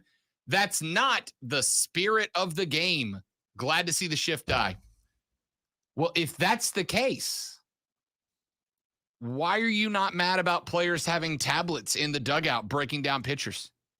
Right? That's not in the spirit of the game, according to your take here, which is understanding technology and best shaping your game based on stats and numbers is bad. That's your take, right? Tell me if I'm wrong. But baseball was created before computers, therefore the shift is bad. If that is the case, we shouldn't have technology in the game, right? No more game film. Can't bring your video camera to the field and scout out other teams because that's against the spirit of the game. No more tablets for pitchers or for batters to sit in the dugout and analyze and try to figure out, okay, does he pitch mostly changeups or fastballs on a 2-1 count? Right? If that's your thought, we should ban technology from baseball. See, because if you don't agree with that, then your thought becomes, we should just ban things I don't like, and I'm going to use technology as an excuse to do it. Which is an old hat thing. But if you were going to take that stance, I need you to be fully committed to that stance. Don't half-ass it. Right? If you're going to have that stance, you better go all in with it. No more video cameras in the ballpark because baseball was created before video cameras. And being able to record a pitcher to try to pick up on his tendencies on the hill is bad. I've used this before. I was trying to come up with the correct analogy here, and this is what I came up with. Could you imagine if the NFL saw completion percentages drop to under 65% league-wide? And the NFL said, because quarterbacks are having a more difficult time throwing touchdowns, we are going to ban 2 safety defenses. You can no longer have 2 high safety defenses. You may play 1 defensive safety. Why? Because quarterbacks are throwing fewer touchdowns. We would riot. Are you kidding me? And that's what baseball did with this. Now, the only reason that I have not gone wholesale meltdown over this is because the players agreed to it. I don't understand why. I don't get why they're on board. But it's not really like I have an argument when the players and the owners compromised and agreed on this. Actually, I didn't really compromise because I think they both wanted it in the first place, right? And this is one of the reasons that I get really frustrated when people say things like, soccer's done because there's ties. These guys run around for 90 minutes and nobody scores. Yeah, I'm talking to you, Lonzo. I'm absolutely talking directly about you. Say, there's no indirection. You were looking at me while you said it. Lonzo sat back in the chair and went hands on hips while he looked at me. That was my Ryan pose. Nailed it. To me, the beauty of the game's in the game, right? To me, the beauty of the game is in the game, regardless of the game we're talking about. Soccer, baseball, basketball, football, hockey, I don't care. The beauty of the game is in the game. The beauty of the game is watching the most talented athletes play that game. But this whole premise of games are only entertaining if there's a ton of offense in them, I hate that mentality. I understand I'm in the minority. I understand there's only a few of me. But I despise the mindset that a game is only entertaining if the offense is successful. Right? If two teams play football for 60 minutes and the score is 7-7, but we had a really, really well-played defensive game, I am entertained. The beauty is in the game, right? The beauty is in the art. The beauty is watching the scat back run a wheel route and seeing if the defense can correctly diagnose whether or not they need to bring the corner up to defend the zone or send the linebacker out in man. And what are the consequences of that? If the corner steps up to play the scat back in the zone, does the inside wide receiver sit down in the spot behind him? If the defense decides to run the outside linebacker with the scat back out on the wheel route in a man coverage, does that open up his spot for the outside linebacker to run a shallow cross through that area? That's the beauty of the game, not does somebody catch the football? Which is what this mentality is. You know what the beauty is in watching the offense versus shift? When a team moves the second baseman over to where the shortstop is, the shortstop over to halfway between the second and the third baseman, and the third baseman on the line, and they stack the left side of the field for the left-hander that's known to going out to left field. The beauty of the game is, can that batter adapt to push one out to right? But there's so many people over there, right? Which means there's a gigantic hole over there. Hit it there, right? That is where the beauty of the game is. The beauty of any game is not in touchdowns or baskets or goals or dingers. The beauty of the game is in the athletes who are doing that thing. The beauty of the game is not the touchdown. The beauty of the game is watching the quarterback diagnose how the wide receiver routes are playing into the cover, the single coverage or the double high or the full man nickel. That's the beauty of the game, not the touchdown itself. The beauty of the game is not the dinger. The beauty of the game is the chess match between the pitcher and the hitter trying to outthink each other. The beauty of the game is not the goal in soccer. It's seeing the offsides trap and the offense working through it to get a good run and a corner off the backside. That's the beauty of the game. The goal, the touchdown, the home run is a result of where the game is actually beautiful, not the beautiful part of it. All right, so I know how this is going to sound, and I debated whether I should say this or not, but I'm going to. Your argument is participation. The beauty is the participation. To me, the beauty is the victory. However you get there, the beauty is the end result that says my team or me greater than other teams. So you don't even need to watch the game then. There's no point in watching the game. Not it true. is. If the only Not thing true. that matters to you is if not the true. only thing beautiful Because I'm scoring points. So I get to see those points scored. I love the duel at the end as long as there's a victory. Ties are not victories. Is there beauty in the game? I suppose, but the most beautiful thing of the game is the victory at the end. If you go through 3 hours, 4 hours, even 1 hour, and there is no victory, there's no beauty in that. There's nothing in that. It's a waste of an hour, 2 hours, or 3 hours. Disagree entirely. Disagree. And I understand that this effectively gets us to a point, Lonzo, that this conversation comes down to philosophy. We just have different philosophies.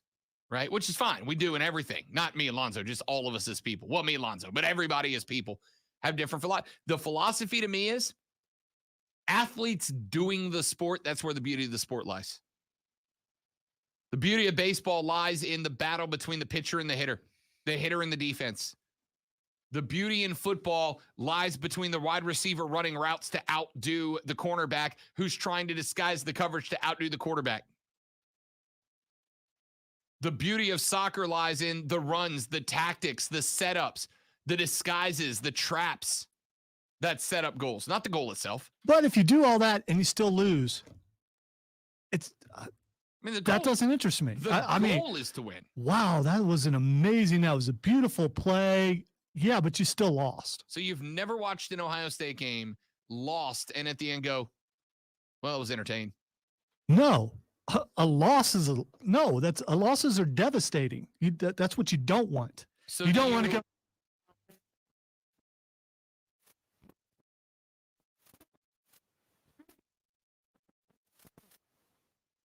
The games and only go back to watch them when you know you won.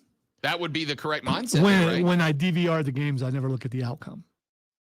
I don't do that. Right, because I can stay off social media. If the only thing that matters is a victory and a loss is a waste of your time, why wouldn't you just look at the score and then go, okay, now I'll go watch the game because I know we won, so it's not a waste of my time. This is a weird argument. It really is. Because it's not really an argument because I'm right. And I'll call him the best color guy in the business for no reason, ladies and gentlemen. Let's take a break. We'll come back. Back half of hour number 2 is just around the corner. Free agents have been flying around the NFL. I got some winners and losers, some thoughts. Where did the Carolina Panthers stack up against the rest of the NFC South, against the rest of the NFC? I'll tell you that next on the Rob Brown Show on ESPN Upstate.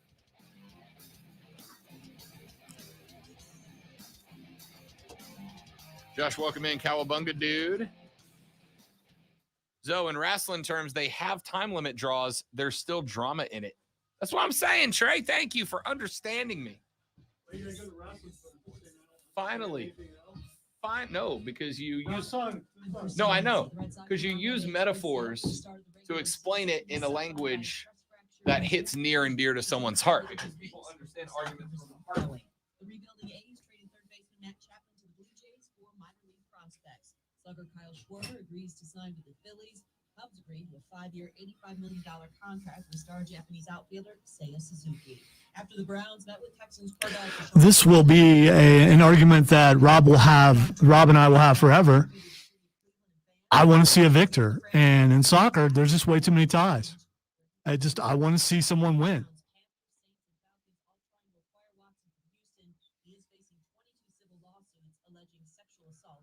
Some would say that Rob and our argument, that he won the argument, but no, he didn't. So, I mean, I want to win at everything.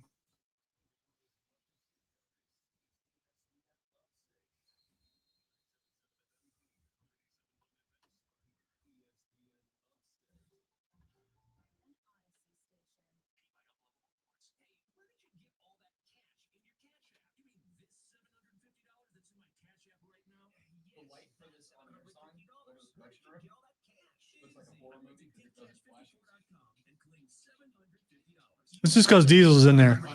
It only does it when he's in there. Yeah, that's what it is. Well, because when you have so much magnetism, electricity, if you will, you cause things to short out. What? It's Diesel's interference. It is. Or it's all the demons. It could be all the demons. I'm just saying. You listen to that kind of music, you got a lot of demons. There was a story on Reddit last year during the pandemic that I found really interesting. There was like a Hungarian symphony orchestra that was traveling Europe when the lockdown started. And when they locked down the borders, this symphony orchestra had to rent an old mansion to live in until the borders got open, until they could get their passports back to travel. And they were reporting that at night they were hearing like wolves and stuff howling in the woods outside of their effective mansion that they were staying in. And somebody wrote this really interesting horror movie concept about it, where these musicians are trying to survive like a werewolf or a vampire attack. But each time that one of them is killed, the instrument that they play is added to the backing track of the horror music while the rest of the that is very cool. Yeah. So like they would kill the drummer first, and in tense parts you'd only hear the drums, and then they'd kill like the cello player, and then the bass would be added in the next time one of them's getting hunted. And then as the symphony orchestra gets picked off until you get the ones that escape, their instruments get added until the end. You have effectively an orchestra swelling horror music while the remaining musicians try to escape. So I'd be so in for that. Is there a cliffhanger where at the end you don't know if the last guy dies and then as it's fading to black, you slowly start hearing Yeah, that the instrument trumpet rise. playing. Yeah. Oh, that would be so cool.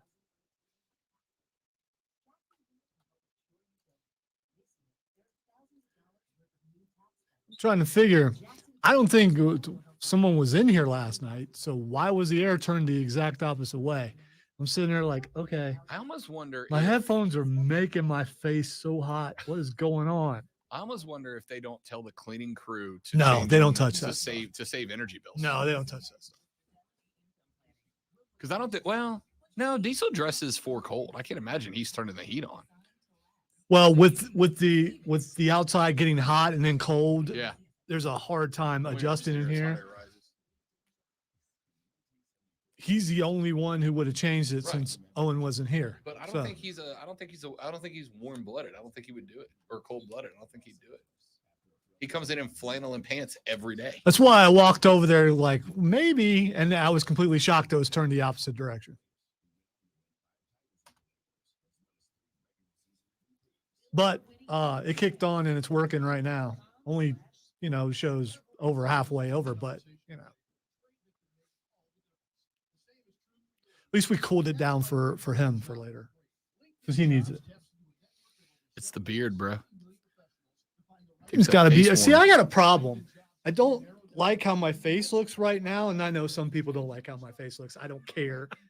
With the partial beard, I like with kind of the full beard, but there's so much white, and the hair doesn't grow uneven, and I got a trimmer, but I can't trim it right. Not this matters to you, but the ladies love the white beard. Yeah, and I don't know about the stuff you put in your beard. I told Courtney, if my beard gets any whiter, I'm going to start putting black in it. She was like, absolutely not, leave it.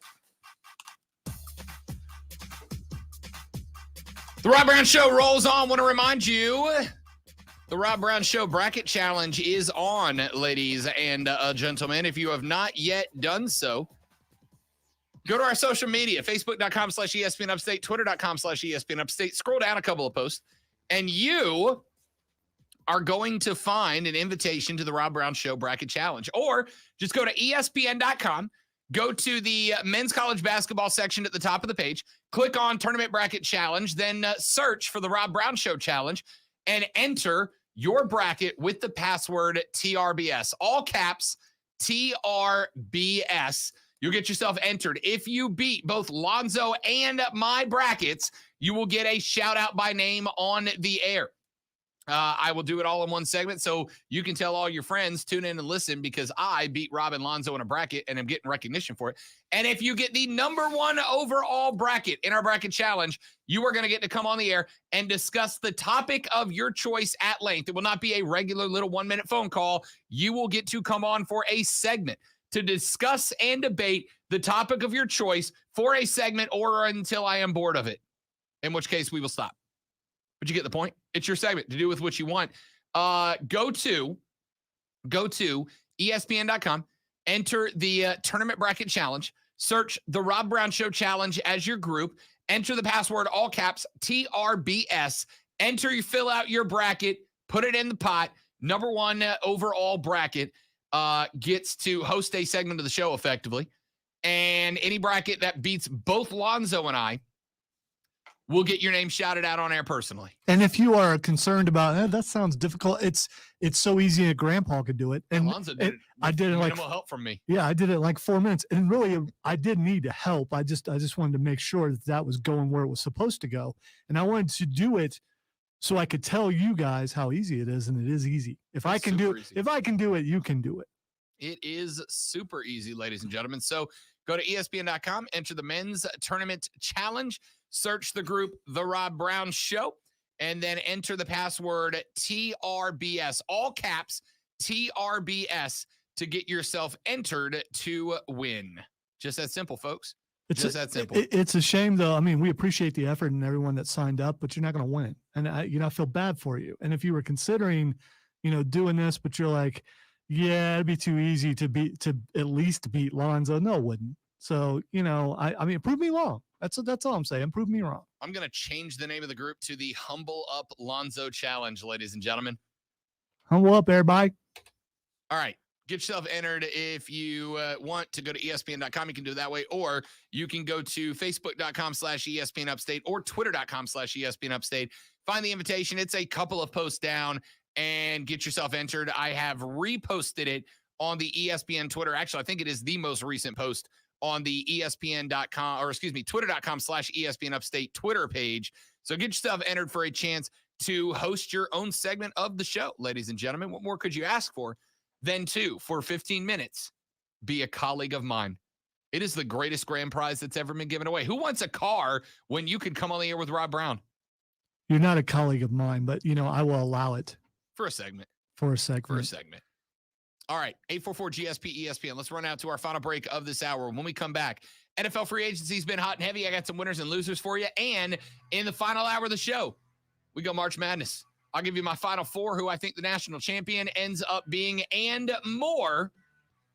Check it out. Facebook.com/ESPN Upstate. Back after this on the Rob Brown Show, ESPN Upstate.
In the car, in the office, so many ways to get in the game with ESPN Upstate. All sports 24/7 for Upstate, South Carolina.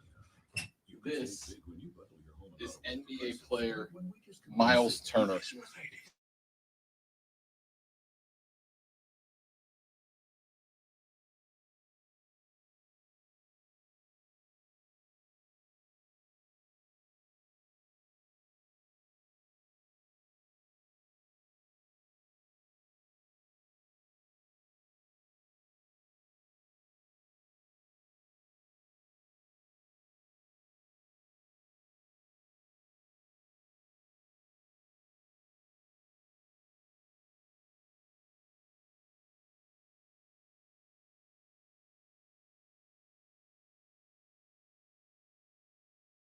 To show off his Lego collection. You know what that is also? That's proof that dude's rich. Oh, yeah. Because every one of those sets costs Couple like $100 yeah, minimum. yeah. That Titanic probably costs like 500. Oh, yeah. Same with the Death Star.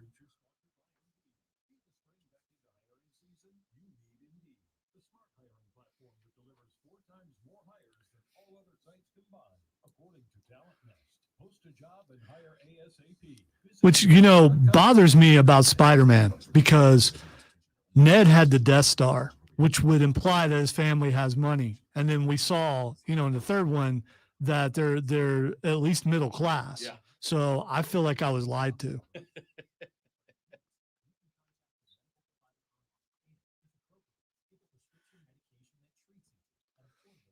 Someday I hope to walk into the Lego store and go, I'll take that one. take that. I'll take that. And then walk out and not have a problem with My it. fear of being rich is that I would buy a mansion and it would just be a mansion. It would just be what I dream of a man cave, but a whole house. Everybody else has like nice brass, polished candelabras, and I've got like bat signal lights. Well, I'm building a castle. I mean, no doubt. A futuristic castle, but still a castle. With a bowling alley and a full theater.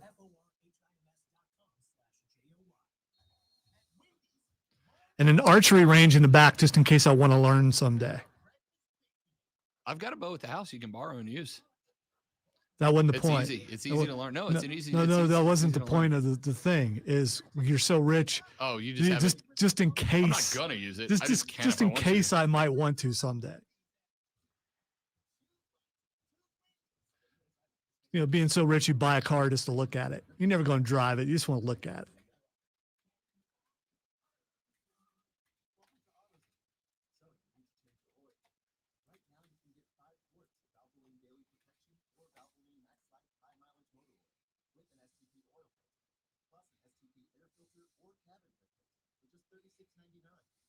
Visit one of our 6,000 stores or order from AutoZone.com for same-day store pickup or next-day delivery.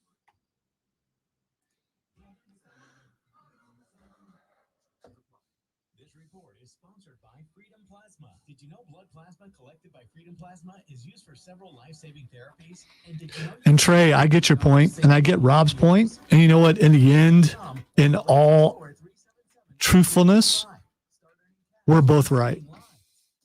Because really, in the end, it's just an opinion of how you watch things.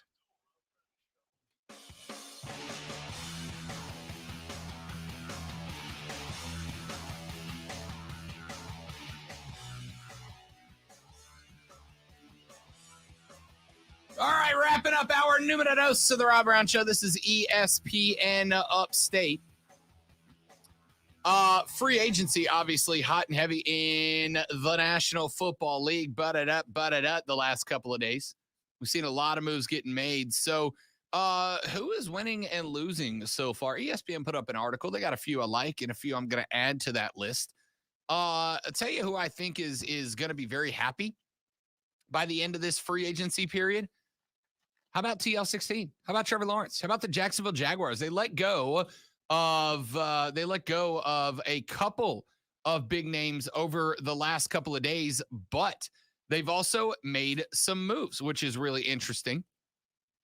Brandon Scherf has been signed, a 5-time Pro Bowler on the offensive line. Now, he has not played a full season since back in 2016 due to some off and on again minor injuries, but if he stays healthy, he is one of the best overall blocking linemen in the game. You put him next to Brandon Linder, and you've got one of the most stout interior offensive linemen lines in the game, something that I think TL16 very much lacked last year. But the Jags weren't done.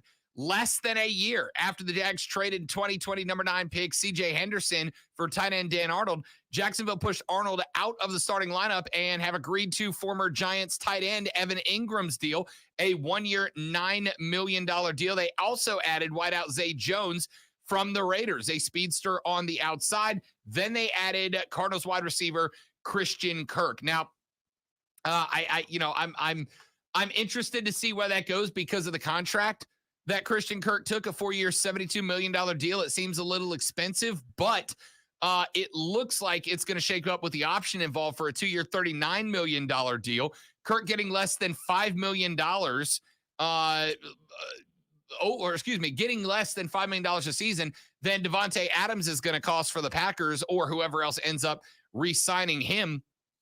They have made some moves. That being said, the Jags as a whole, question mark, right? Because they've upgraded some spots that help Trevor Lawrence, which I think was the priority coming into this offseason, was to upgrade the offense around Trevor Lawrence. The problem is they did it at the expense of the defense. They've added some pass catchers. They've added some weapons for TL16, but they have lost some spots as well. On the defensive side of the football, and that concerns me. How many wins do you think the moves they've made will give them? 6.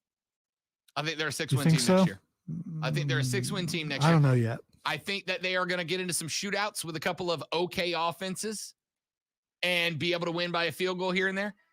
I think Trevor Lawrence is ultimately going to have a better season than he did this year. Of course, having a new coach doesn't hurt. Urban. But I think the moves they made offensively allow TL16 to have better numbers, put up more points than he did this year. I don't think he's a bust. I don't think he's done. I don't think the Jags helped him. I think it came at the cost of the defense, but that's the risk you run. I got some more winners and losers for you coming up later on in the show. And when we come back, Lonzo and I give you our first run through our brackets. I'll give you my final 4. I'll see if Lonzo wants to play. He may keep it a secret because we got a bracket contest running. Tell you about that when we come back on the Rob Brown Show on ESPN Upstate.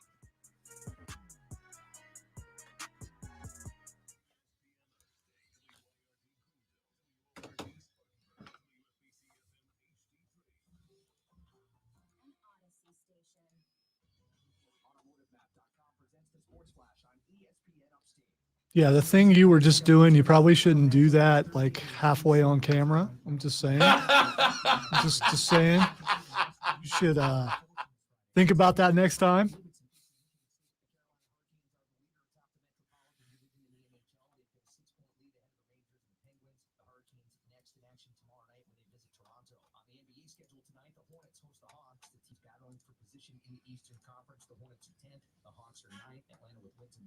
Charlotte's won 2 in a row. The Atlanta Braves are set for their spring training opener. They'll play this Friday afternoon. It's a 1:05 Eastern. QC Kinetics in first break. At home for the Braves, they'll host the Cincinnati Reds April the 7th at 7:20 p.m. ESPN Upstate is your home for play-by-play of Furman Paladins basketball and football. That's the Sports Flash. I'm Chuck Sanders on ESPN Upstate. Say that again. I'm sorry. See, I acknowledge when I didn't hear you. I'll find out. Did you say QC Connects in the first break? I did hear you. Yeah, I'm still going to have to remind you myself. anyway, but yeah. Uh-huh.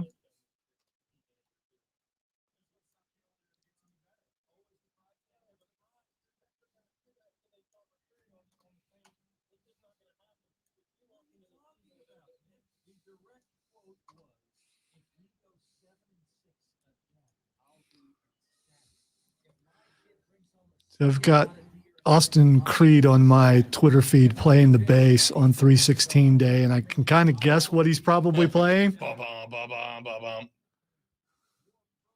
He's looking very mean. Because it's hard to look mean, although he's got several bases in the background. Yeah. There's still this big old poster of Golden Girls. He's just too he's too smiley happy of a dude.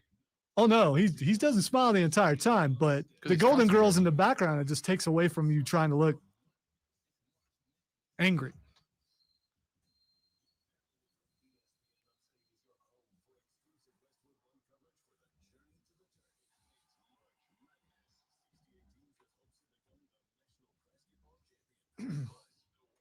Been playing Elden Ring too much. A bird just flew by and it freaked me out. Ready to dodge roll. That would have been bad.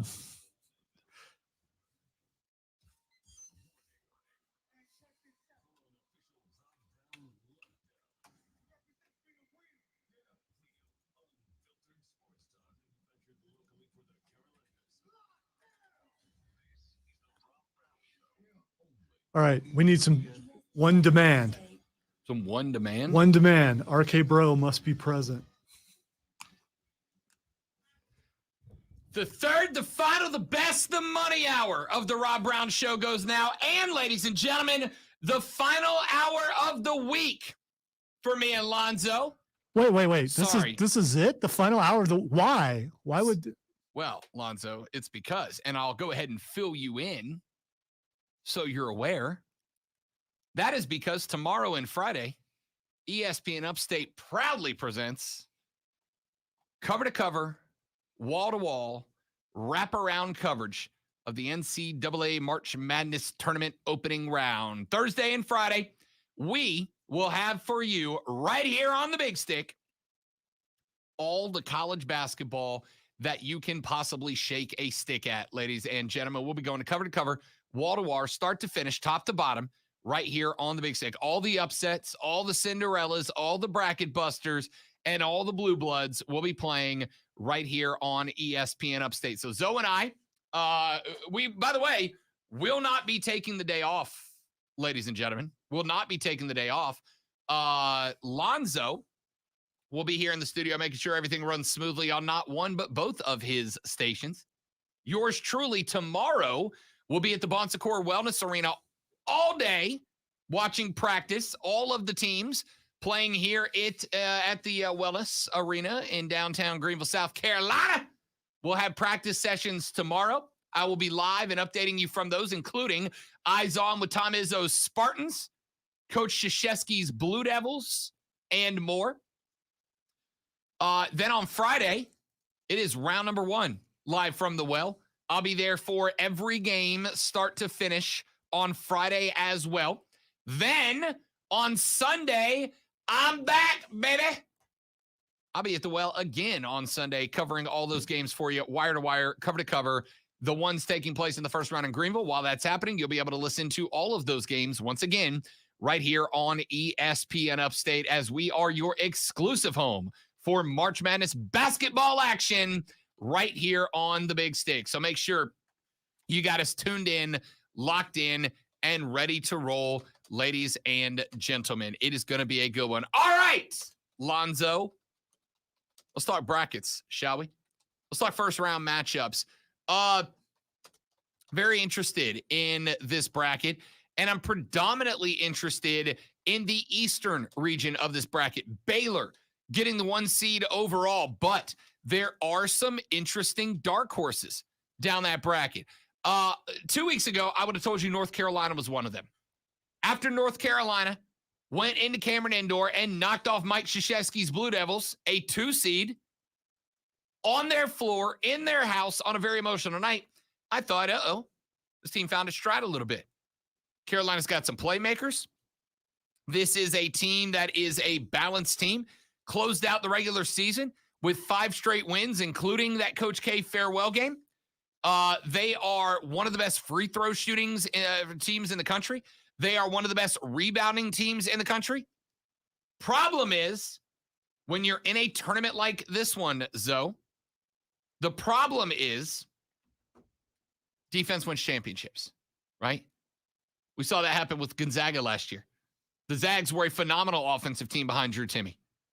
The Zags were an incredible offensive team. Problem was, they got lost in the fold when the other team went on runs. Defensively, weren't as stout as a championship team needs to be. And spoiler alert, that's the reason I don't have the Zags winning this year. A lot of y'all do, and that's fine. You know what beats defense? A killer 3-point game. If they fall.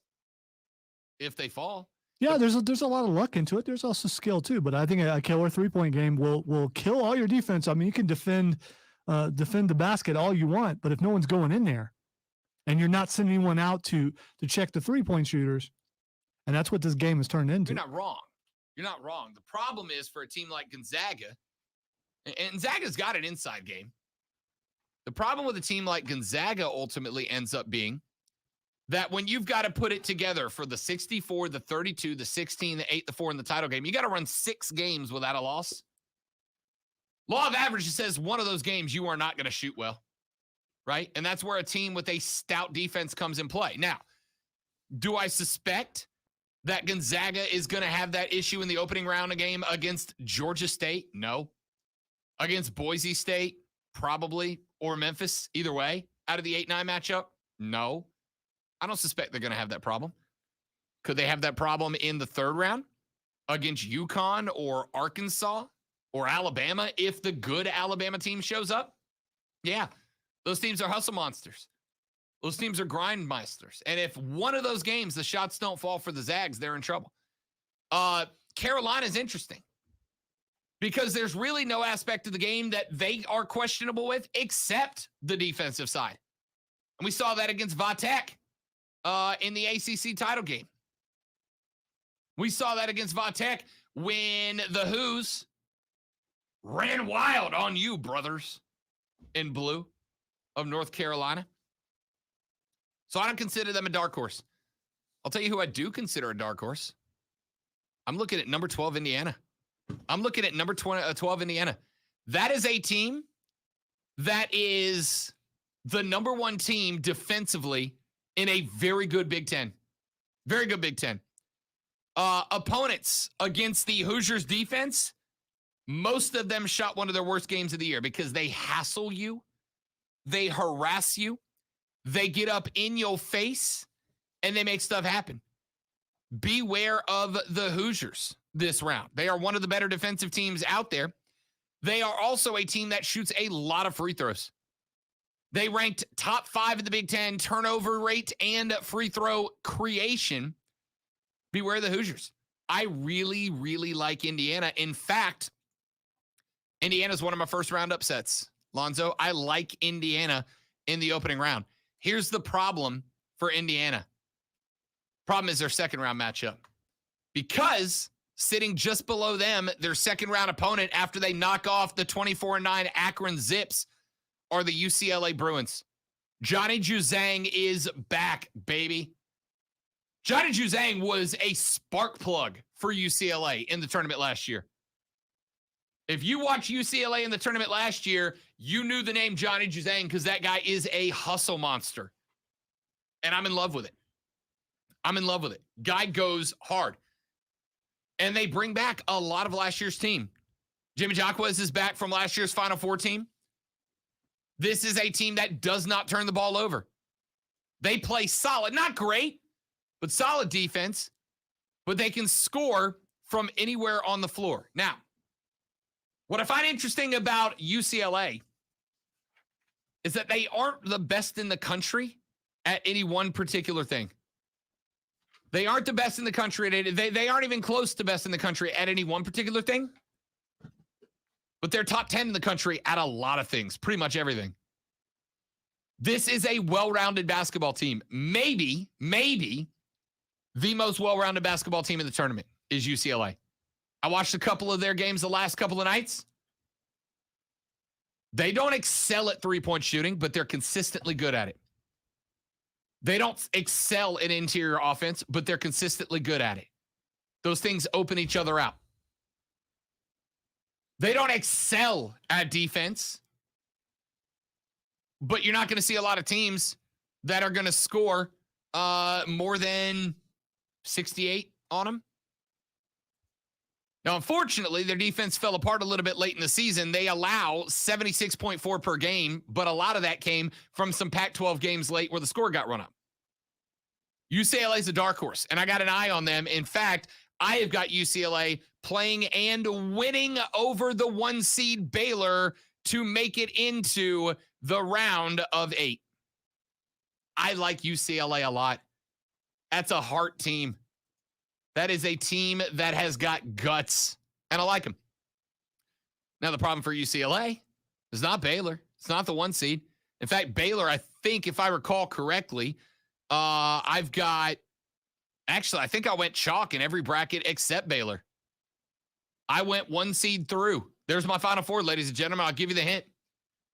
I hate to do it because it rarely works out this way, but hey, that's why we pick brackets.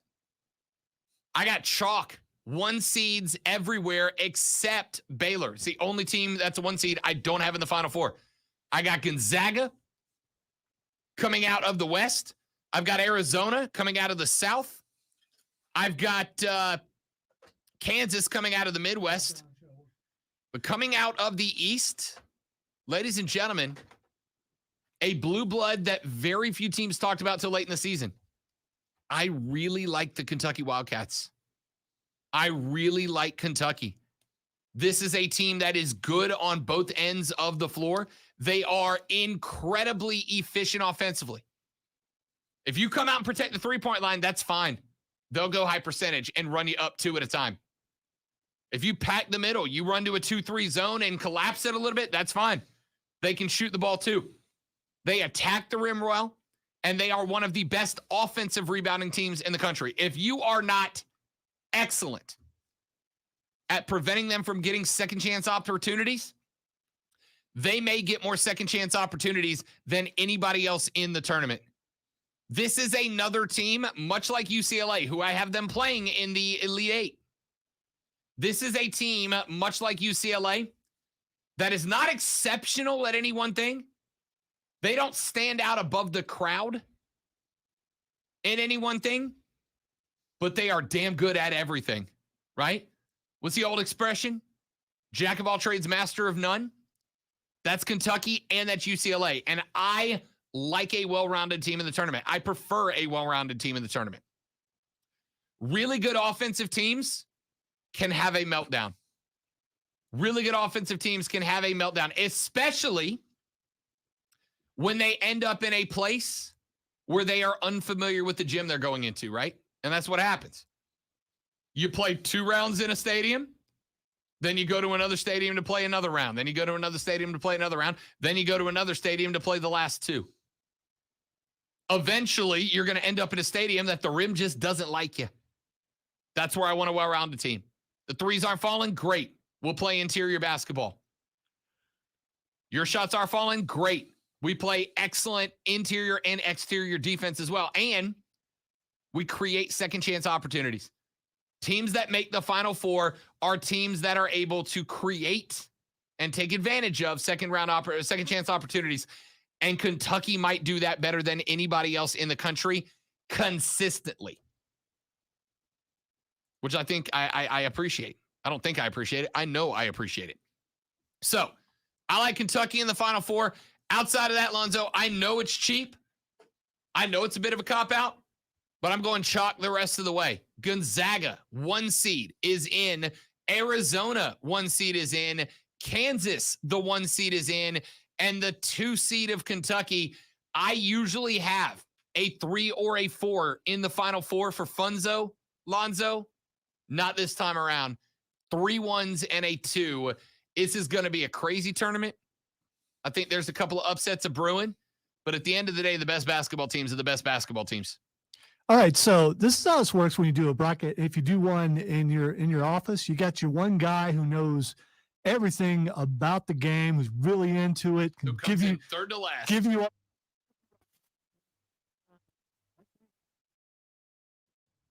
the blonde down in the corner cube who wins your office pool every day. I am blonde, so I might be that person who picks colors and things. I don't do that. I have a working knowledge of the game. I also have a preference, as I mentioned early on in the show, for a certain conference that has 9 teams in the tournament. And Rob didn't pick any of them to make it to the Final Four, including one that, the powers that be are rather fond of. So I'm going to do something I haven't been able to do in any bracket. And I usually do fairly well, at least the first couple rounds. And I'm going straight up Big Ten in the Final Four. Really? Yes, I am. Really? And you could say that's just ridiculous, but can you? Because 9 teams, they didn't go, you know what? Let's just throw another Big Ten team in there. They put them in there because they deserve to be in there and they have a shot at winning. So here are my Final Four. On one side, Michigan State versus Purdue. You like Tom Izzo. A number 7 versus a number 3. And as you mentioned, Michigan State going to be right here in Greenville. Got to beat Duke to get there. That's right. And boy, will people be upset about that. On the other side of my Final Four, Iowa, obviously, because I mentioned, and then they're going to be playing some team that I'm rather fond of, and that would be the Ohio State Buckeyes, who are really good at the beginning of the season. They've had some injuries, dropped off, but they still have the potential to do something in the tournament. So my Final Four are Michigan State versus Purdue and Ohio State versus Iowa. Don't get mad at me. Not a believer in the Buckeyes. Yeah, I don't care. I mean, and I get it. I get it. There are a lot of people that are laughing at my Final Four right now, and those same people, since they heard what my four, well, for sure, which is why you need to sign up for the bracket. Now, Rob, that might be a different story and Rob just told you he went chalk. So, not entirely. I got some upsets early. Pretty much. And did you say who your overall winner is? I don't believe you did that. Okay. I have not yet. I'm going to tell you, Lonzo, at the risk of the next 41 minutes and 23 seconds of this show going terribly because I have infuriated my executive producer. Not only do I not believe in Ohio State, Lonzo, I've got them exiting in the first round. That's fine. It's fine. You're going to be wrong, but that's fine. I mean, Sister Jean is coming for you. I know this sounds mean, but I didn't think she was with us anymore. She is. Is she still? At a $103, and she is coming with Loyola Chicago. She's coming, big dog. Yeah, I'm not. Watch out. That worried. I'm glad she's still around and able to make the trip. I'm telling you right now, watch out for the Rattlers. They're going dancing again. They have made plenty of noise as a lower seed in recent years. They reached the Final Four as an 11 seed just, 4 years ago in 2018? They were a Final Four team, right? They know how to get there. They were a Sweet 16 team last year as an 8 seed. They bring maybe more tournament experience to the dance than anybody else. They are amongst the nation leaders in 2-point field goal percentage and 3-point field goal percentage. They shoot the lights out of the gym.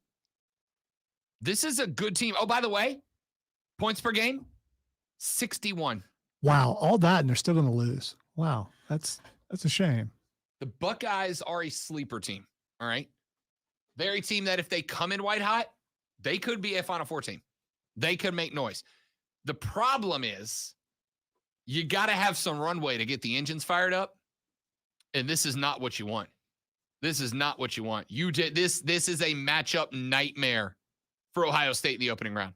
Matchup nightmare. One of my upsets, the 10 seed of Loyola Chicago, I'm going dancing with Sister Jean, buddy. I mean, Lonzo, how can you root against Sister Jean at a $103 and still in the show? Has she consistently been this good luck charm, which I'm 103? Really? How many have they won? How many championships have they won? So how good of a luck charm is she? I mean, it's a great story. It really is. And it's awesome that she's a fan of the team. An 11 seed in the Final Four. Yeah. That's a banner, son. That's happened once, right? And how many games? Sorry, I lied. She's only 102. Okay. All right. That's on me. You gave her an extra. Yeah. Sorry about that, Sister Jean. Did not mean to insult you that way. I got to tell you, she looks great for 102. Still rolling up to the games. Oh, it's I respect that. It's awesome, but how much of a good luck charm is she? Again, they went to the Final Four as an 11 seed a couple of years ago. They went to the Sweet 16 as an 8 seed 2 years ago. I got to tell you, there's some ACC teams that can't do what Loyola Chicago's done. You know what's really cool? Because I did this a little bit earlier, and you mentioned that you could do this. You still have time to change your bracket. You can change it all the way, and I changed my bracket a little bit. Picked Loyola Chicago? No. This was earlier. I realized that there was a Big Ten team that I picked to lose in the first round. I had to fix that. Michigan? No, Indiana. I talked you out of that. So you did. That's what's so cool about this bracket is you can go back and change it. And I know you had told me that it's convenient, and so it worked out good. So I was able to test it. It's very easy. Not only did I change it, but I already submitted it while we were doing the segment. And so are we going to say who we picked to win the whole thing? Yeah, we are. Okay. Next segment, I'll give you my national champion. I'll give you my Final Four. I went near perfect chalk. I've got the number ones of Zaga, of Arizona, of Kansas, and the number 2 seed of Kentucky in my Final Four. I went chalk to the Final Four. Does not mean I don't have upsets. I got a handful of upsets in the opening round. You ready for them? Here's a couple of the upsets. I have got in the West, I've got the 11 seed winner of Rutgers Notre Dame over Alabama, right? Because Alabama is the Jekyll and Hyde team in this tournament. If good Alabama shows up, they're an Elite 8 team, maybe a Final Four team. If the good Bama shows up, if Nate Oates gets his guys on the right side of the ball, if they don't, which they have not recently, they could lose to 11 seed. Also in that same bracket, right here in Greenville, Lonzo, I got an upset brewing. Right down the road, right that direction over there.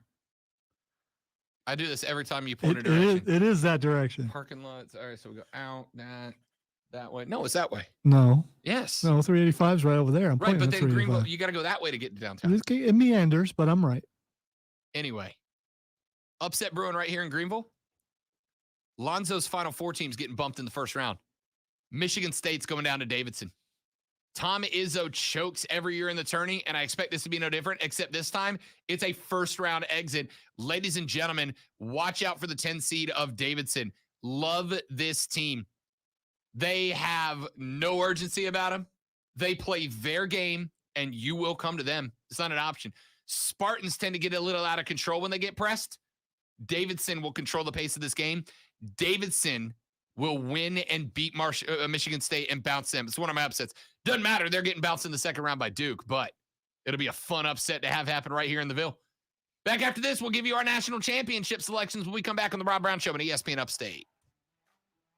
QC.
several life-saving therapies, and did you know you could earn hundreds of dollars? How many people can lip read out there? That's what I want to know. And we were off, right? Oh, it was muted. Oh, it was definitely muted. Don't worry about that. Winning hosts named the best sports talk show in South Carolina. The Star Award-winning Rob Brown Show.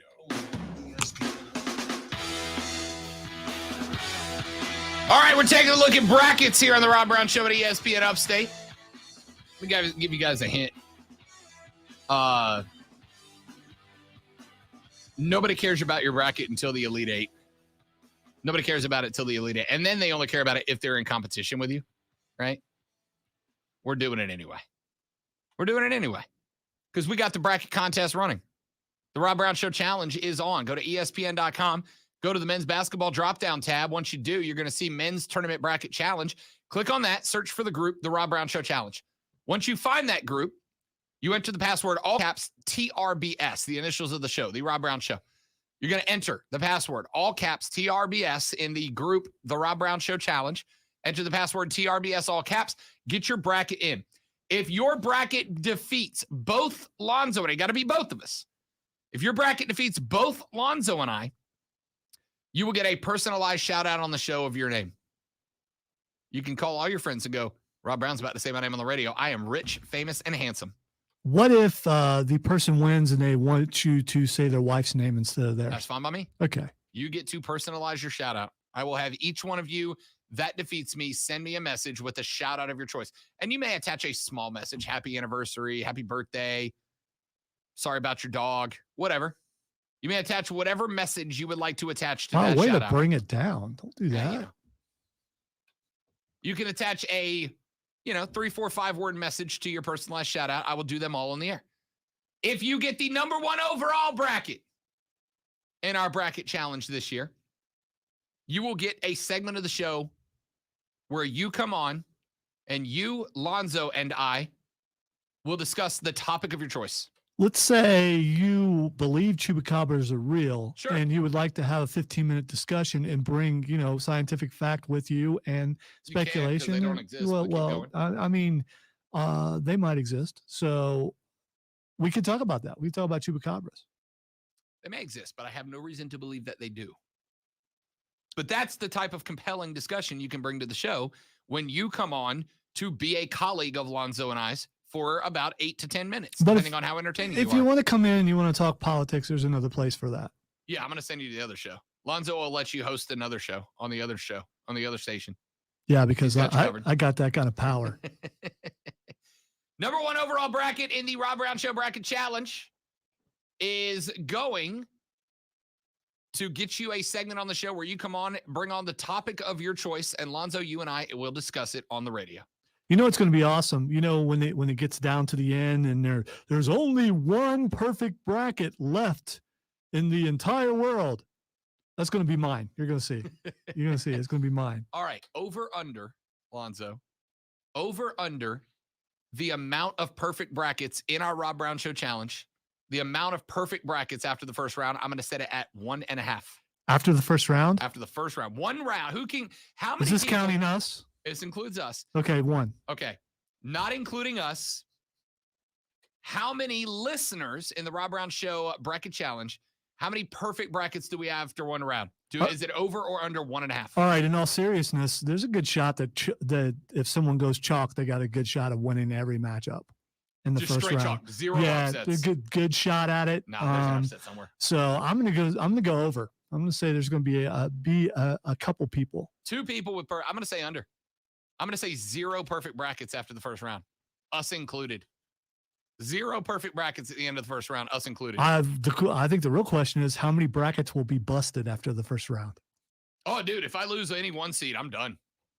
If I lose any 1 seed except Baylor, I'm done. And I think Baylor wins the first round matchup. Yeah, but against Norfolk State, the obviously. bracket's not busted as long as your winner is still, Yeah. My winner, by the way, I got to tell you, I picked my winner. I went back and forth. I changed my bracket a couple of times. I don't love my winner.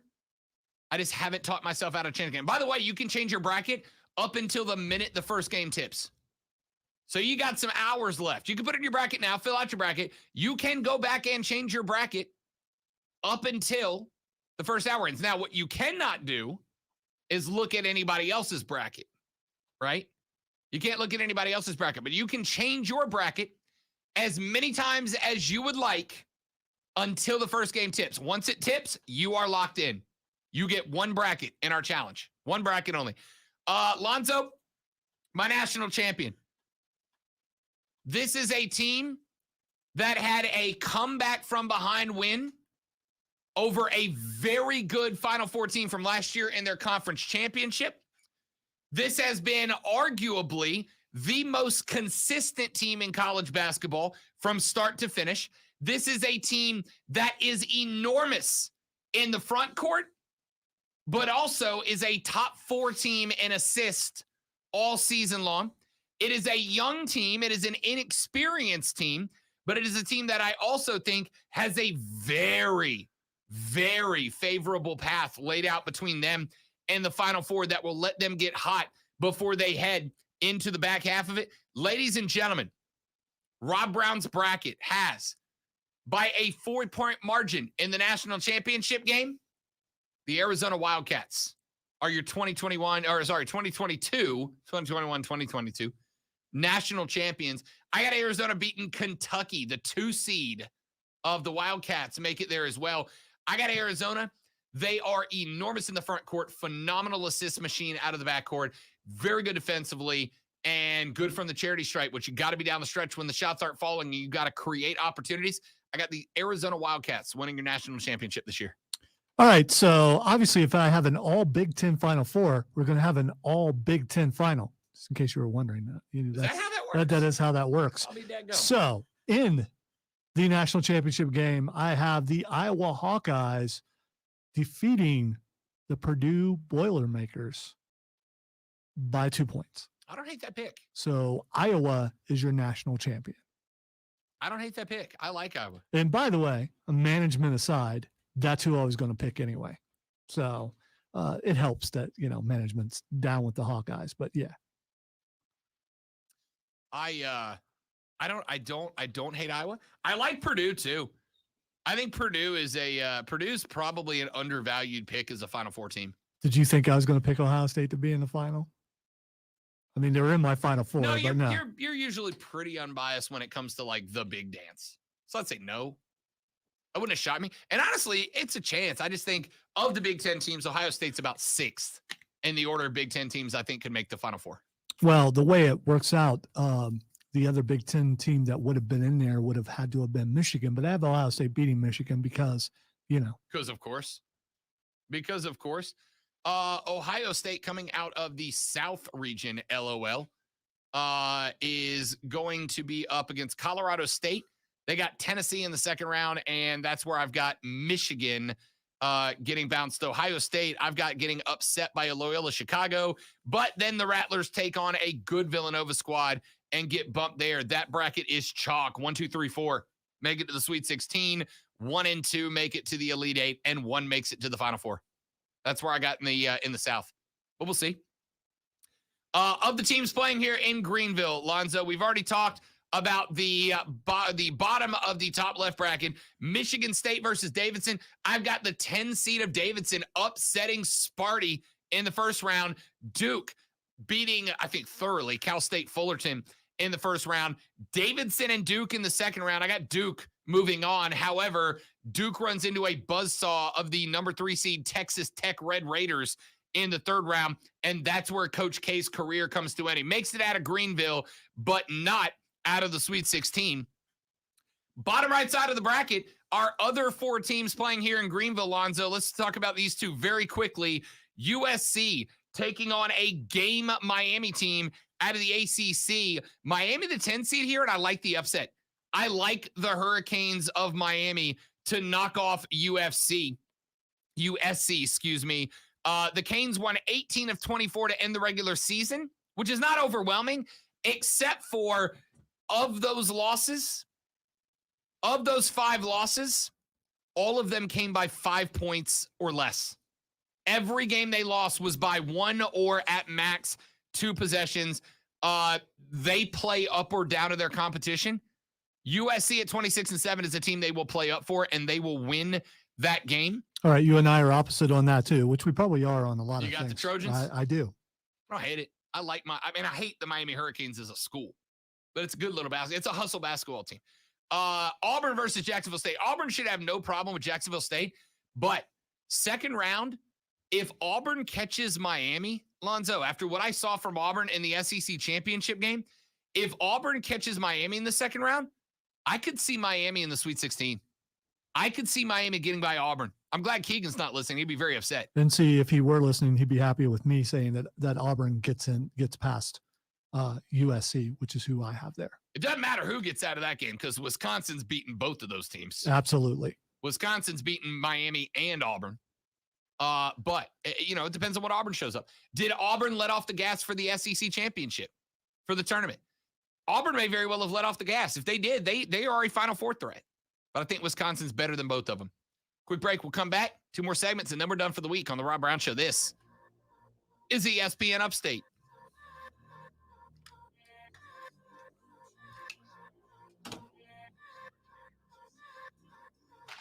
Americans either going to make me look like a genius or an idiot on Monday.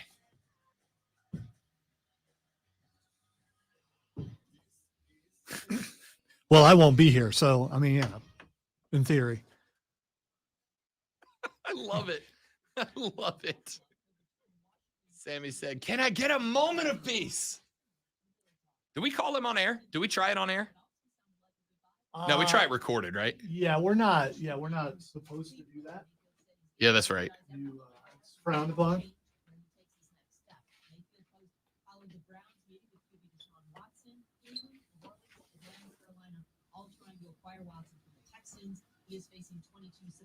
We probably could, though. I think it's something. We'll record it. Yeah. We'll record it. Yeah.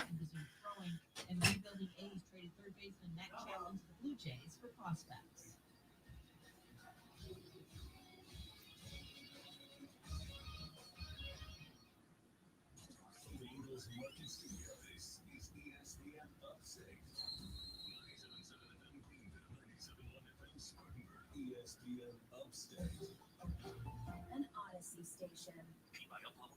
Hey, where did you get all that cash in your Cash App? You mean this $750 that's in my Cash App right now? Yes, that's $750.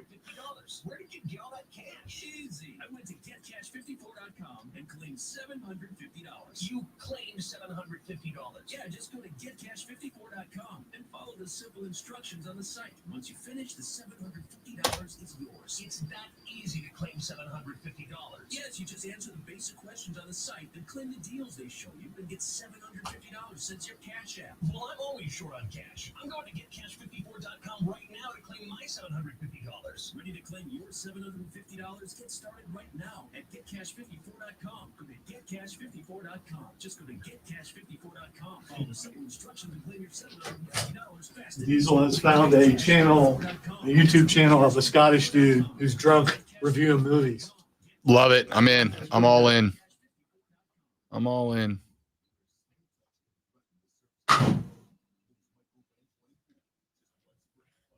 I was done with anger, Because of reasons.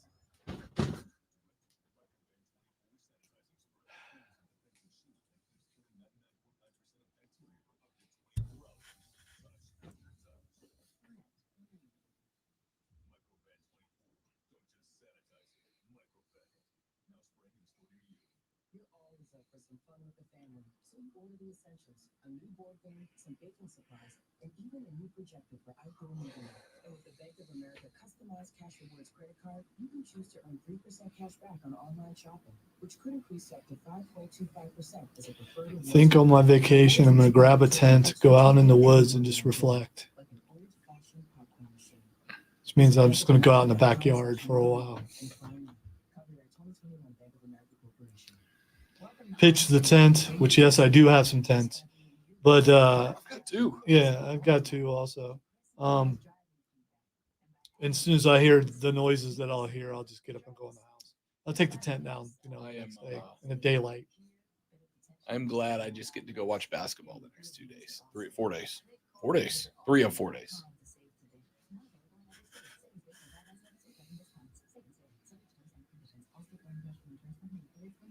Starting Stronger starts at AutoZone, where they've got battery solutions in the form of free battery testing, free battery charging, and replacement batteries that fit your needs. That's what makes them America's #1 battery destination. Get in the zone. AutoZone.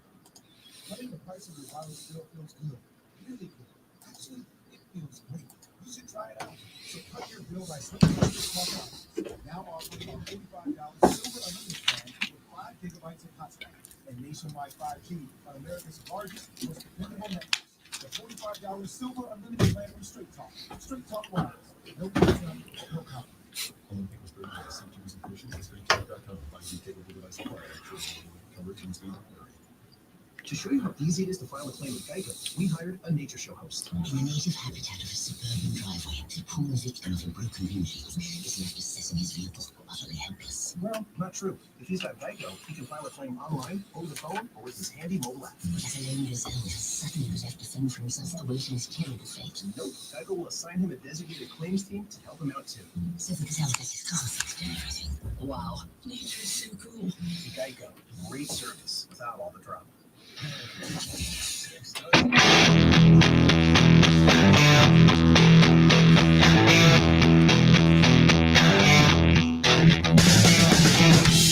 All right, ladies and gentlemen, we're done for the week after Twitter coming up next. Remember, join the Rob Brown Show Bracket Challenge. Go to ESPN.com. Go to the men's basketball tab. Join the Bracket Tournament Challenge. Once you get there, you search the Rob Brown Show, enter the password TRBS in all caps, TRBS in all caps, and get yourself entered in the Rob Brown Show Bracket Challenge.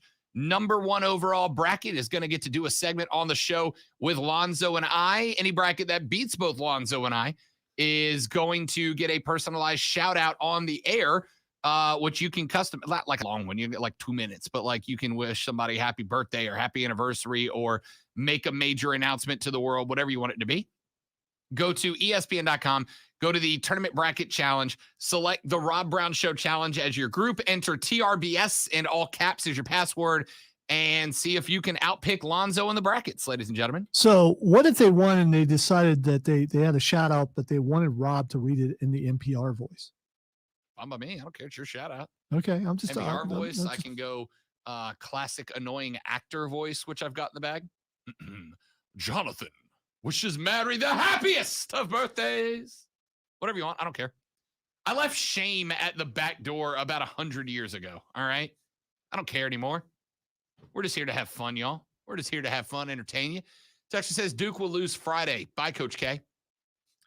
If Izzo gets by Davidson, Michigan State beats Duke in the second round. I agree with that. But I don't think Sparty's getting by Davidson. Davidson is underappreciated, undervalued. Good bet on the money line, too. If you can get it. If you can get in, that's a good bet, Davidson. I want to say Vegas had him like +6.5 was the line. I think they win that game outright. That's an easy, solid bet for you. I'm not saying it hits. I'm saying I got money on that one for sure. Arizona, my national champion, and you had Iowa over Purdue. Yes, I do. There you go. So there's Lonzo and I's Final Four national championship game. Again, get your brackets filled out. ESPN.com, men's tournament bracket challenge. Enter the group, the Rob Brown Show Challenge. Enter the password TRBS in all caps and try to beat Lonzo and I at our own game, ladies and gentlemen. Next week on the show on Monday, Corey Diaz will join us. He's got his eyes on South Carolina spring practice. Owen Watterson will join us. He's been keeping tabs on Clemson's spring practice for us. We'll have spring practice updates on both of those teams. Plus, free agency in the NFL will have settled down a little bit. Will Deshaun Watson be playing for a new team at that point? And what's the fallout? Jimmy Garoppolo, Jameis Winston, the quarterbacks in the draft, all of them going to be impacted based on where D-Dub4 decides he's going to play his football next year. And if the Texans agree with that, we'll have the fallout from that, as well as full comprehensive coverage of the first round and second round of the tournament, which, remember, you can hear wraparound coverage from all the games here and only here on ESPN Upstate. Let's take a break. When we come back, Lonzo and I wrap up the week with Twitter trending topics on the way out the door. The Rob Brown Show is on your radio. This, ladies and gentlemen, is ESPN Upstate.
Indeed you do. Instant Match instantly connects you with quality candidates whose resumes on Indeed match your sponsored job description. Visit Indeed.com/credit and get $75 towards your first sponsored job. Terms and conditions apply. This report is sponsored by Freedom Plasma. Did you know blood plasma collected by Freedom Plasma is used for several life-saving therapies? And did you know you can earn hundreds of dollars safely donating yours? Go to freedomplasma.com or call 864-377-8115. Start earning cash and saving lives.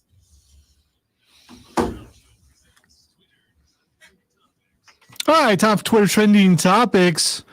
The first thing that's trending is Manningcast. So the Manning cast this year on ESPN Monday Night Football, I thought was fantastic, right? It gave you a little alternative to just hearing the play-by-play guy tell you what you saw. Anyway, if you're a football guy, you already know what's happening. I don't even need the play-by-play guy. This gave you some football minds talking about football, but also being ridiculous. I thought it was great. And the TNT, the NBA guys did that with the NBA All-Star Game. I think you're going to start seeing that more often, but I believe that they just got picked up for another season. Yeah, that's not why they're trending, though. Oh. They're trending because the new Monday Night Football booth has been named, which is Joe Buck and Troy Aikman. Yep. And people are causing the Manningcast to trend because they say they don't watch that anyway. They watch the Manningcast. Yeah. And listen, I think Joe Buck is one of the most unnecessarily hated guys in all of broadcast. He's not that bad. And him and Aikman are a good, solid duo. They're not like going to go down in history as the greatest combo ever, but they're good. I will tune into them when my team is playing. Any other Monday Night Football game, I'm watching the Manningcast. I agree. One more thing that's trending, Danhausen is trending. And I don't know.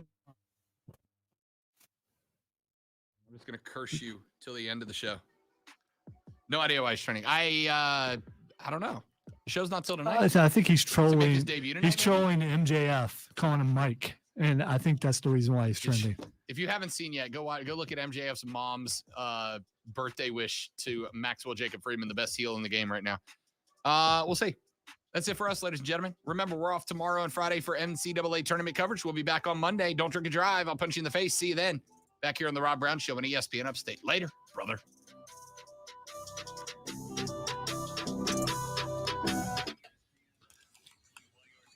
I just watched the Phantom Menace the other day. I was like, how did this guy screw up and fail open so fast? I absolutely subscribe to the fact that Jar Jar Binks is a Sith Lord.